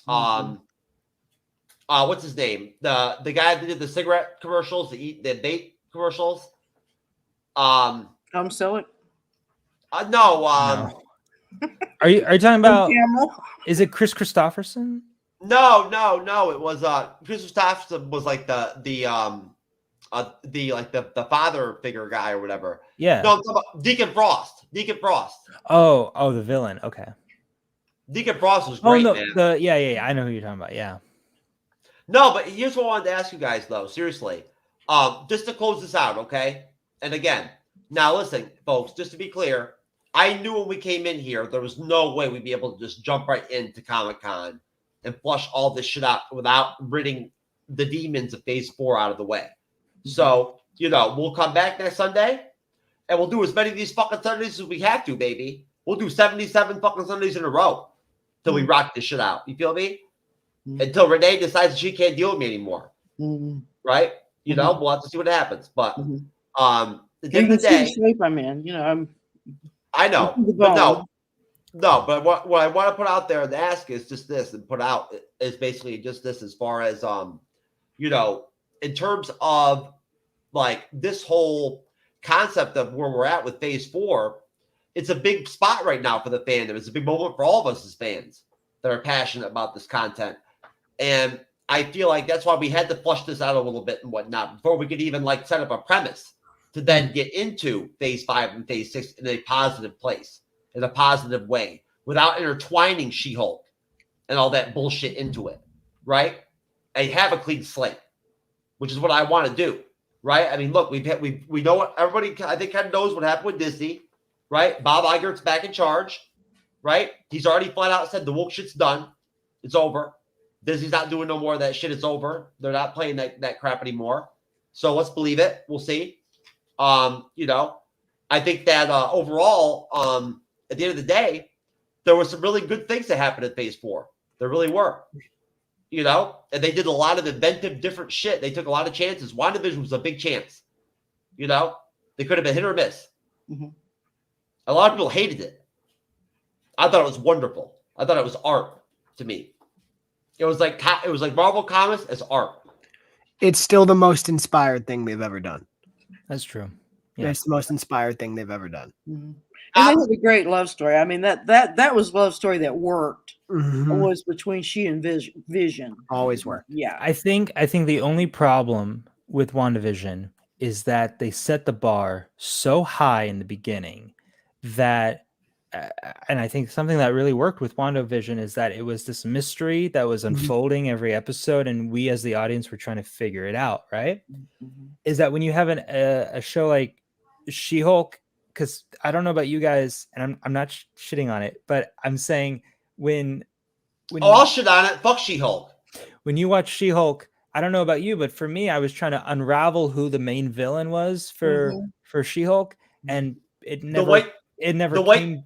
The white man. The white devil. It never did. It was you're right. They went cheap and had the Kevin character, which that's who the villain was. Kind of like the villain was Jessica Gao and those other third wave feminists. The villain was the writer's room, which actually was probably the truest thing about that whole show.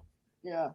Well, there again, I mean, it illustrates how they spread themselves thin, and they're hiring second-rate writers and stuff like that to come in and that have not been part of Marvel. You know, a lot of these other writers and artists and whatnot, technicians, they've been a part of Marvel for a decade. Well, or hey, so. look, the guy from Rick and Morty directed fucking Loki season 1. Mm-hmm. Jessica Gao was also in Rick and Morty too, and look at how that worked out. Yeah, well, I don't even know who Jessica Gao is, but anyway, yeah. And what was your question again, Jeff? What was it? Oh, basically, what my question was this. So, would you say that it's possible that possibly maybe what Marvel Studios created and did? Is it so unique that there was no way for them to try to plan things better from a timing standpoint? And not allow things to build up so big to where there'd be this massive drop off, this this neutrality period and whatnot and everything. Is that something that was even possible? Could they have calculated that? Did they have that ability to micromanage that shit? No, I think they did not. I think you're absolutely right. They overextended themselves too rapidly. Was it a phenomenon? Like, I mean. It was impossible to replicate again because hold on. It's making money thing. I mean, more money. The more money you make, the more money you're gonna generate down the road. I mean, the opportunity of money and everything. Disney presented, hey, come over here to our channel and yada yada, and it was an opportunity that presented itself, and they jumped at it. So it's Marvel and Disney. They share the blame together, and the glory.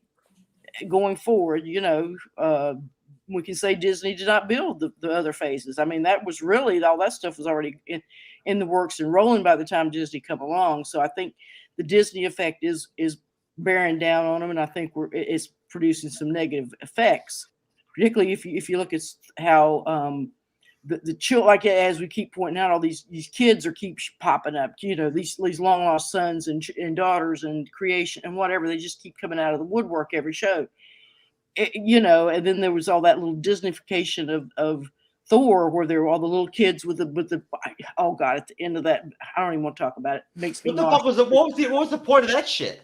Okay, so here, yeah, that's what I'm saying. It was a Disney. That's what I'm saying. It's Disney-fied. It's all Disney stuff. So here's my thing: is that right? Is that like essentially comic books and these sort of movies were originally for kids, and I think what they're trying to do is appease. Like, think about it this way: if you appease the adults, you're going to get the adults in the theaters, not the kids. But if you appease the kids, you're going to get the kids and the adults in the theaters because someone has to take the kids to the theaters. So it's here. Just, I'm sorry. Let me jump in. Go ahead, Renee. You can do that. You can. The beauty of the first phases where they did both. It was adult stories that also kids could see. That kids could, not little kids, but there were.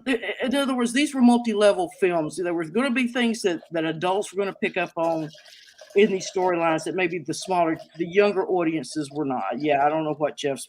What is that? He's got to do his kidney flush. Is that pure curacao? What the hell? It's ayahuasca at this point.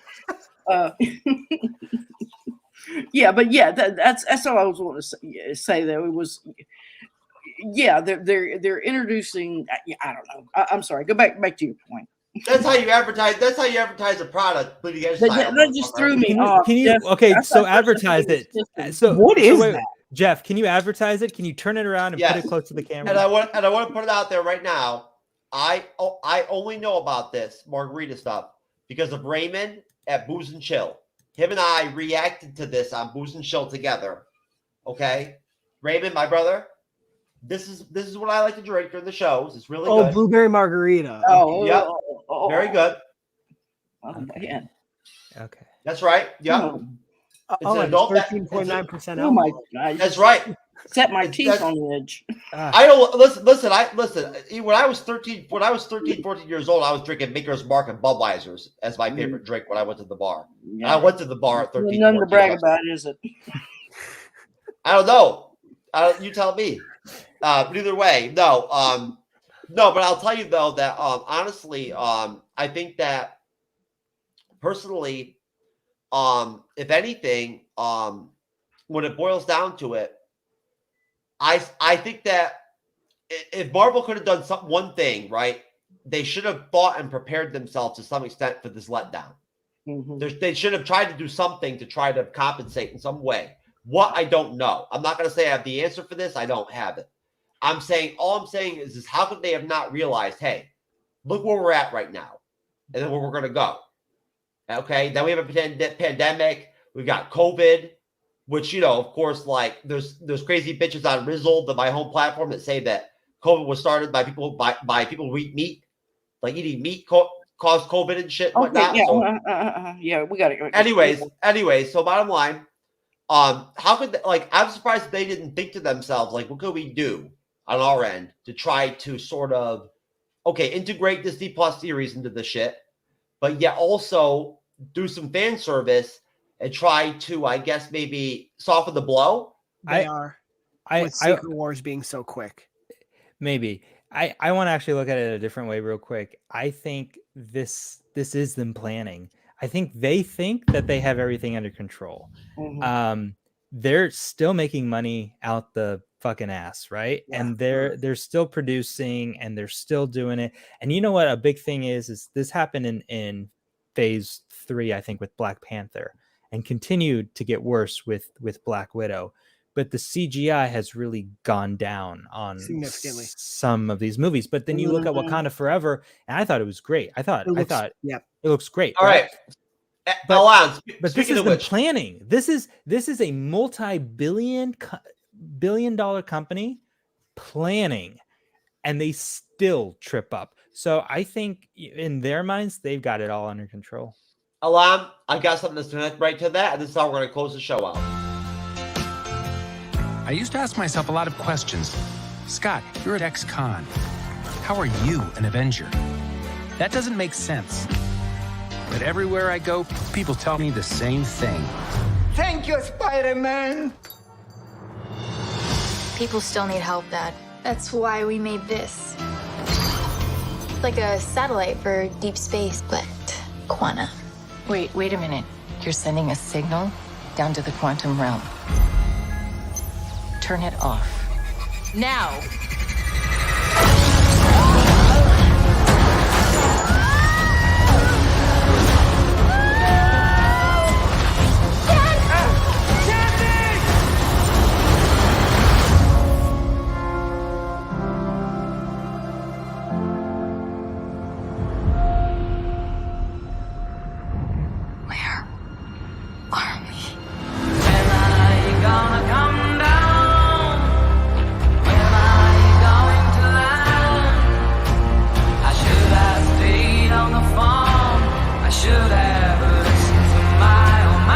Secret universe beneath ours.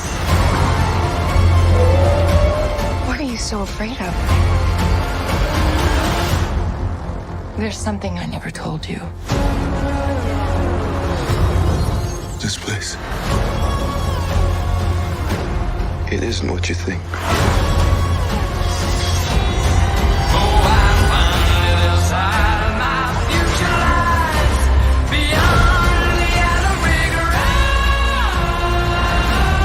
I can get you home.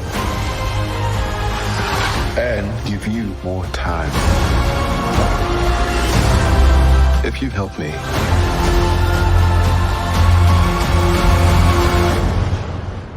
So, what's it gonna be? Ant-Man.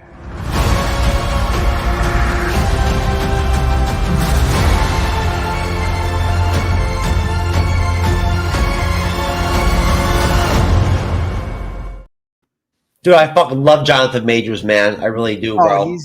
He's great. His voice is unbelievable. So Renee, you go first, then Nico, and then you, Alan.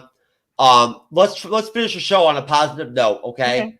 And just give me your thoughts off that trailer. What does that do for you going into our next big, our next big Phase 5, our first Phase 5 film? Does that do anything for you so far? It's the first trailer.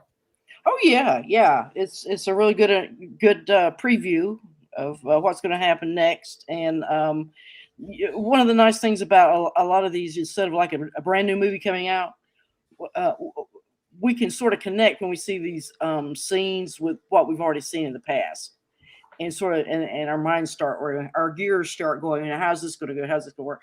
And that's all the part of the fun of it. And yeah, I mean, I can't wait to see Ant-Man. Paul Rudd and golly, what's the actress that's playing Hank Pym's wife? Michelle Pfeiffer. Michelle Pfeiffer. Yeah, Michelle Pfeiffer. Of course, Michael Douglas and She's still got it. playing The best Catwoman ever. The best Catwoman ever. Yeah, and just a great cast, and then of course we see Jonathan Majors again coming in, so we sort of see some of that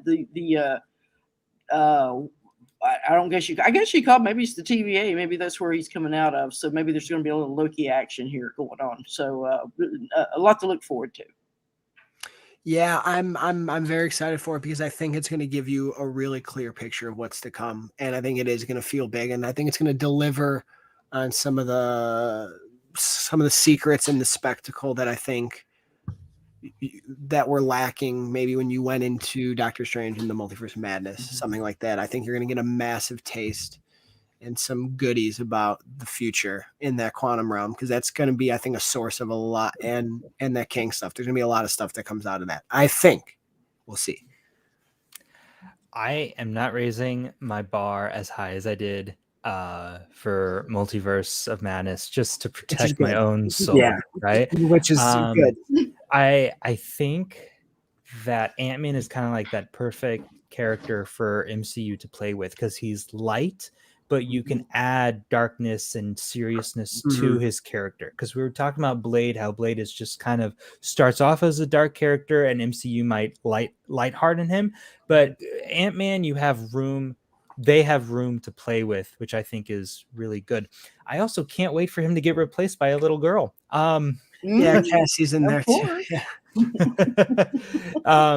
But I think Paul Rudd has the same sort of pull and charisma that we are looking for in a Robert Downey Jr. or Chris Evans sort of thing, right? So as long as they aren't lazy and write this movie good, then I think we could have a good start to Phase 5. Definitely. Well said. All around. Nico had at it, bruh. No, he just went. He's gone. Oh, Nico, I'm sorry, brother. That's the alcohol. That's the alcohol affected me. No, I've always thought it was really interesting, this whole dichotomy of how I think we all saw this coming for a while, that once we knew Kang was going to be the villain of Quantumania, right? At that point, it was like, oh shit! Like all of a sudden, this is not going to be just like the funny Ant-Man films that don't make that much money, right? Mm-hmm. They're kind of like the cult classic, like MCU films or whatever. Mm-hmm. Like now he's going to the big leagues. Mm-hmm. Like holy shit! Like Quantumania is about to be like some big shit, like a big stepping stone going into like some big shit into the MCU. I love that evolution for the trilogy. I love seeing that. I think as a movie fan, Alon, I know you'd agree, and Nico, I know you'd agree, Renee, I know you'd agree. That's awesome to see an evolution like that. Not just a character, but an entire trilogy evolve. Yeah. Right. Well, it's also crazy because they're kind of I'm not saying a trilogy, like the third movie in a trilogy is the end, right? But you have Quantumania being the third movie in Ant-Man trilogy, and you right after that you have Guardians of the Galaxy Volume 3 kind of closing out that. And I think when you look at the Guardians, and I think when you look at Ant-Man, you think of the same thing. They're kind of these out of this world, fun, goofy characters that have all of a sudden has this like note of seriousness put on towards them. And I honestly, in my opinion, Guardians of the Galaxy so far, I'm not sure about this third one, has been the strongest. You're correct. Arc outside of, let's say, the Iron Mans and the Captain Americas. You are correct, my friend. A million %. You are correct. I think Nebula probably has the strongest head game out of all of the female characters, out of all of them. Straight up. I do. Because she's dedicated about that shit. She don't play. Thanos took out her gag reflex, and that's why. There you go. Hey, have you ever had a gummy before, baby? No. Oh, no? No, I haven't. Oh, okay. You don't know what might be down in there. There might be all kind of gears and switches and knives. Well, believe me, let me tell you right now, the whole gummy thing is fucking overplayed, man. It's a joke. It don't do shit. I mean, it don't do nothing. It's just some toothless bitch at the end of the day. That's all. That's all that's going on. And you get your dick sucked with a toothless bitch. Oh, man. She's still toothless when you look at her. So, you know, so it doesn't feel any better or anything, you know. It's whatever. It's about as good as Captain Marvel, the first film. This is your grandmother you were talking about? Oh, now you're trying to come at me on some Alon shit now. Yeah. Okay. Oh, okay. Not a Sloboda? All right, guys, let's do plugs. All right, and listen. Now, folks, I promise you, all of you out there, of course, we appreciate all of you that subscribe to the YouTube channel, like, follow, whatever. Follow us on whatever platform you find us on. We're on so many now. We love all of you. Subscribe the shit out of us. We're almost at 10,000 subs, baby. We're fucking killing it. We're grinding it. Yeah. Right? We have great fucking guests coming out. We got great fucking creators coming on to do good ass shows like this one that I'm very proud of. We had a great discussion. It was very passionate. It was funny, weird. We talked about underage mutant sex and fucking space sex and shit. Underage space sex, and it was crazy, man. Yeah, we. Yeah, what we? You. Ah, man. We I'm all telling went you. silent. Nico, Yeah, welcome man. to the MCU's. Nico, welcome to the MCU's Bleeding Edge, brother. So thankful to be here, man. And what a time with you three was wonderful. I saw everyone in the comments was great too. I can't wait to come back. If you would like to see me outside of here, if you're just finding me for the first time, the best place to find everything I do is right here on Twitter at Nico Caruso. I do film reviews on TikTok it's spelled the exact same way, but instead of Caruso, it's Nose Film after. I do film talk and reviews on there in short form. It's fun, but I also do 4 other podcasts. If you want to see me there, I do one called the the Vigilante 1939, which is your Star Wars, DC, MCU talk, all the big pop culture stuff.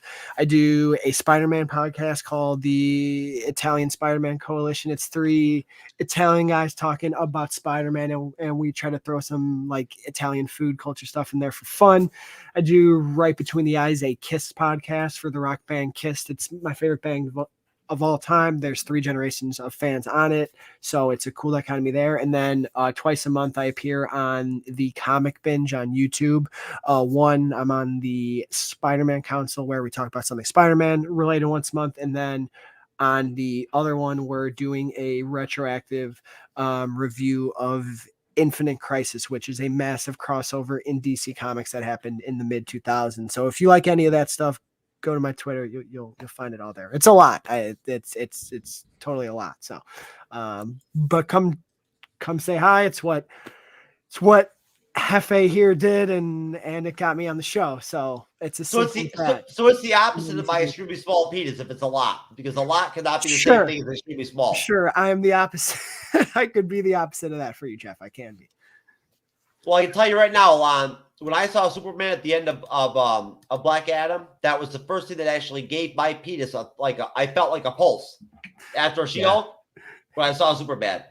Dude, I was so excited. I mean, it's hard to find a bigger Superman fan than me. If I had to do another podcast, it would probably be a Superman That's awesome.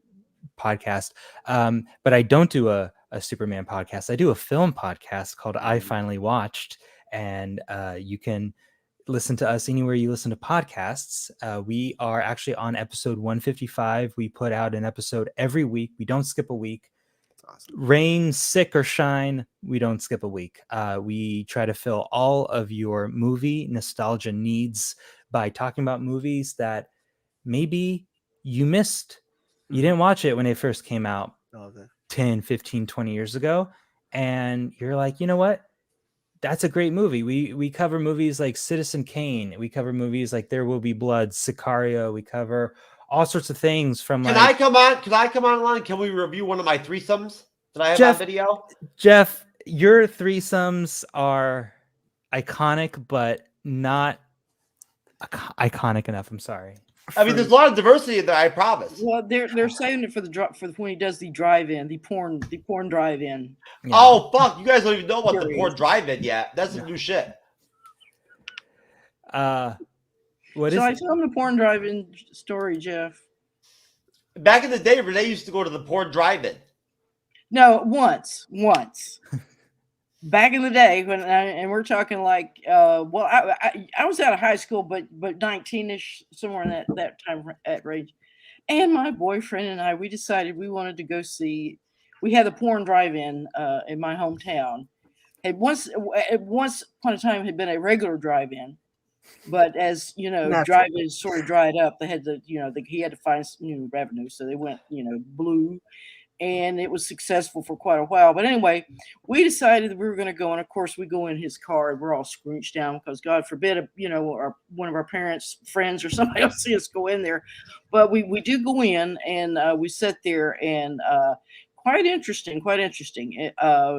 We actually saw, come to find out, I only learned this years later, the porn movie we saw was called A Dirty Western, which was right up there with probably one of the greatest porn westerns ever. I would say it's the Searchers of the porn westerns.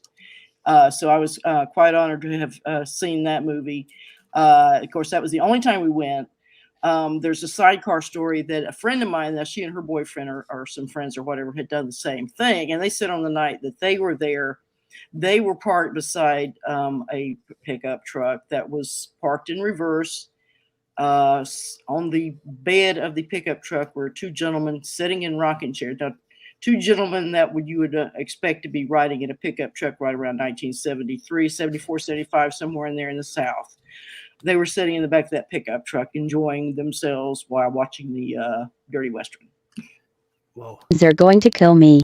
I told them to send me a video holding an object and start nodding.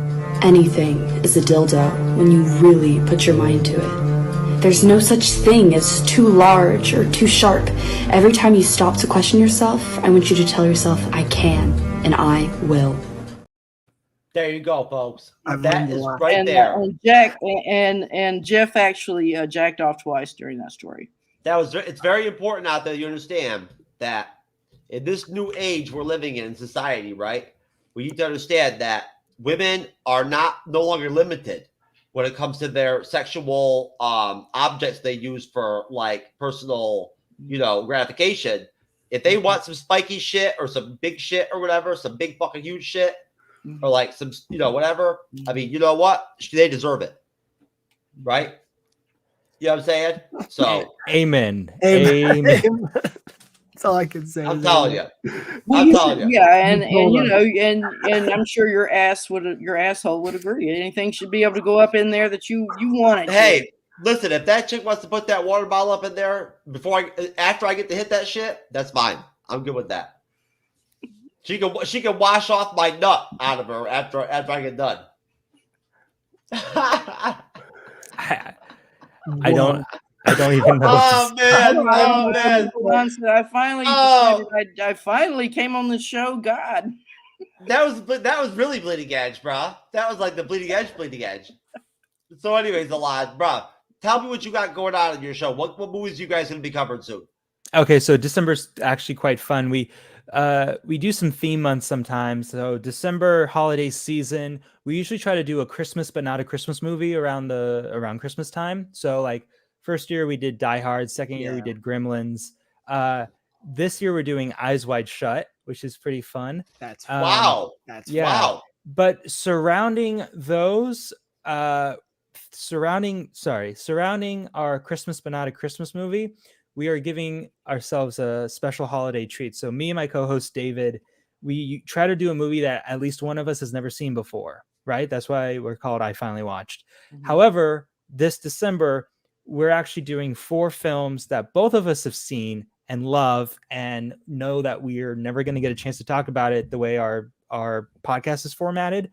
So we're like, screw it. For December, as a holiday present to ourselves, we're going to do 500 the Twilight Days of series. No, Twilight. No. We're going to do 500 Days of Summer, Perks of Being a Wallflower, Inside Man, and Drive. So we've 4 bangers. That's 4 awesome. bangers. Those are all movies we've seen and I'll pay you to be on Eyes Wide Shut as a guest. What? I would love to review the. Oh, you want to be on our Eyes Wide Shut? Okay. Yeah, okay. Yo, that's a good ass movie, dude. That was a great movie. Stanley Kubrick, bro. Yeah, actually, that's a movie that neither of us have ever seen. So that's yeah. why. Okay, cool. Yeah. So yeah, that was Lily Sobeski. That was Lily Sobeski. Kind of as a prostitute, whatnot. She was really good. We almost did Kiss Kiss Bang Bang because that is a movie that we both seen, we both love, and I actually interned with Shane Black a couple years back. Oh, no way. And so that was a cool experience. But my biggest thing, I'm like, you know what? My height of my podcast career is getting him on the show. That would be awesome. But maybe one day. Can you imagine that kids don't even watch The Godfather anymore? Like they have no idea. Dude, I never watched The Godfather, and now I have an episode on The Godfather on my show. But see, that's the thing. Is because I went to film school and I was basically made fun of like never seeing Citizen Kane, never seeing Gone with the Wind, never seeing The Godfather, never seeing The Departed, never seeing Scarface. All these big movies that like are like the staples of like every cinephile should watch. And I'm like, I'm going to go through it. And I made a podcast about it. So, well, you know what? I went to the bathroom for my whole life and couldn't even see my penis when I would urinate. You know what I'm saying? Because it was so small. So just imagine what that's like. Yeah. Yours is I finally got an erection.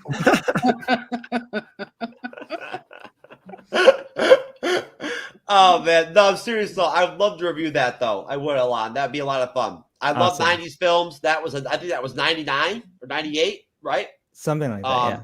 And Nicole Kidman's a pretty decent actress. She really was pretty decent.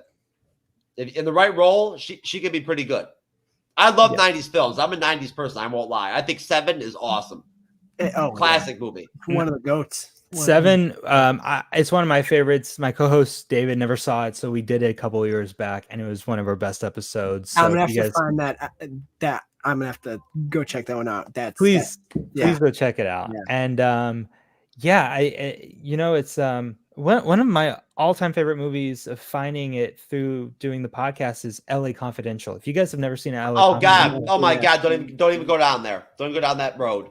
I've already brought that up to Mark Rutledge and Rutledge Broadcasting Network, Joey at Podcast Odyssey. I brought up LA Confidential to review it.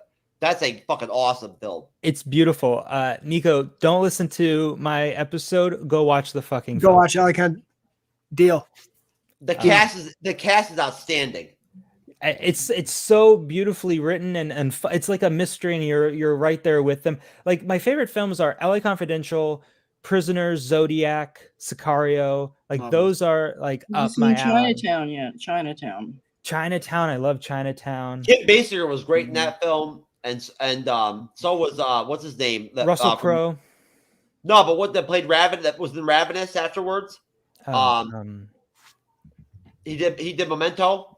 Guy Pearce. Yeah, Guy Pearce. Yeah. That movie was nominated for the best picture that year. Yeah, it should have won, dude. It's so good. Yeah, back when they didn't just nominate films if you just decided to take a shit. Just so Nico knows, it's like a modern twist on like the noir detective film. Oh, okay. Yeah. Word. Yeah. I'm in. I'm telling you right now, Pulp Fiction, baby. One you should check out, Alon, is Point Blank, Lee Marvin movie that was made back in the early 70s. Okay. So if definitely you check that movie out, it's very much noir, neo-noir. I I think we're probably one of the first neo-noir movies, that they made, and it's really not gotten a lot of attention or whatnot. But yeah, it's a real classic. Lee Marvin was a great actor, by the way, really good actor. For our January lineup, it's not set in stone, but we have movies like The Lookout, Brick, The Siege, and Grind. Kind of thinking of doing. And I believe the name is Point Blank, but I might be wrong. But it's but if you check out Lee Marvin's filmography, then you could probably scope it out.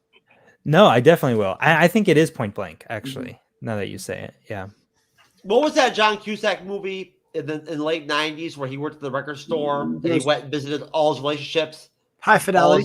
High Fidelity. Great fucking movie. Great. And great Gross, movie. you're talking about Gross Point Blank was brilliant. No. High Fidelity. High Fidelity. Yeah, but I'm Gross saying, Point but in Blank. that, you're talking about going back into that genre. That. Oh yes, most definitely.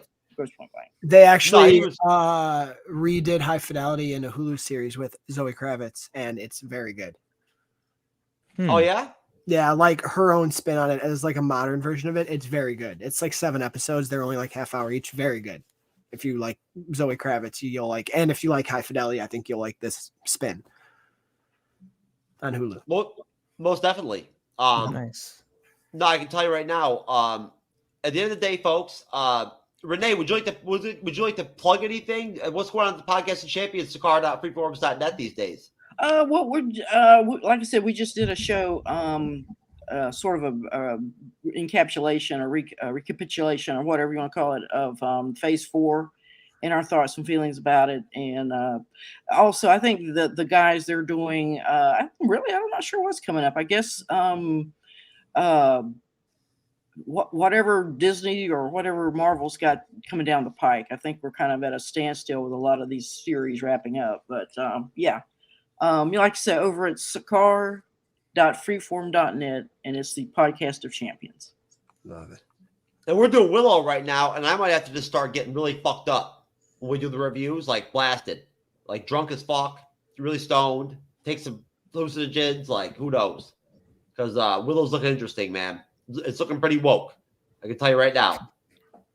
The villain from Falcon the Winter Soldier is in the series. It's in Willow. She's in Willow. Ellie, Mary, Ellie, what's her name? No. The leader of the Flag Smashers. Yeah, her name. I forgot her name. I have no idea her name. Her name on the show is Carly. Carly. Yeah. Wow. I'm surprised you remember that. I know. It's because I can't say. And her real name is Ellie Kellerman. And Jasmine, our wonderful trans guest, when we talked about that, they're in the Willow thing, and Kyle from True Believers was like, they started the show off, the first episode of Willow, with a girl-on-girl scene, like lesbian type scene, right, from Jump, and told Disney, right? And Jasmine's like all profound about it. She's like, I think it's great. Like all this, like, you know, this is great queer representation and whatnot, and everything, all this shit and everything and whatnot. And I'm just like, okay, whatever, you know, like, I mean, I guess.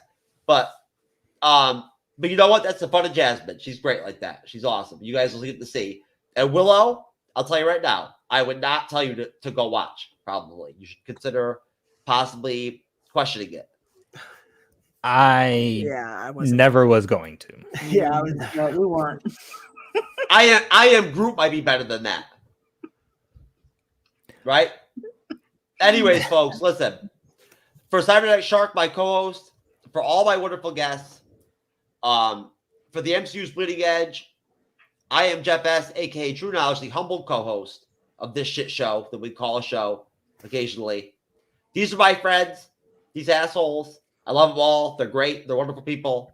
Thank you so much, guys, for joining me and whatnot and having a great time.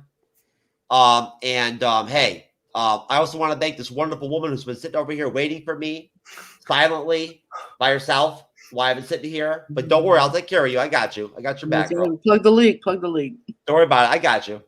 All right. So, anyways, folks, you know how it is. Fandom, you know how it be. All you fandoms, look, be positive. All right. I'm telling you right now. Okay. We're gonna be okay at the end of the day. We're gonna be all right. And no matter what, I'm telling you right now, if they want to make the Marvels successful, it's very simple. Just have Bree show her titties. You know what I'm saying? Like just straight titty shot. Yeah. You know? I think we could also do for some more She-Hulk twerking would help too. Yeah. With Megan Thee Stallion. Yeah. I want to see more Hemsworth behind. Wait a minute. What was her name? The MVP of She-Hulk? That chick that became Wong's best friend? The chick with the drink all the time? Madison.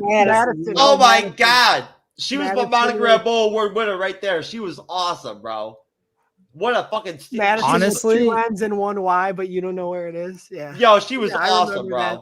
She was electric. I'm telling you, bro, that is a chick I would want to hang out with, bro, right there. You know what I'm saying? Noted. Yeah.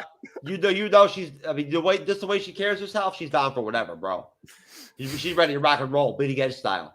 Anyways, folks, God bless you. Peace out.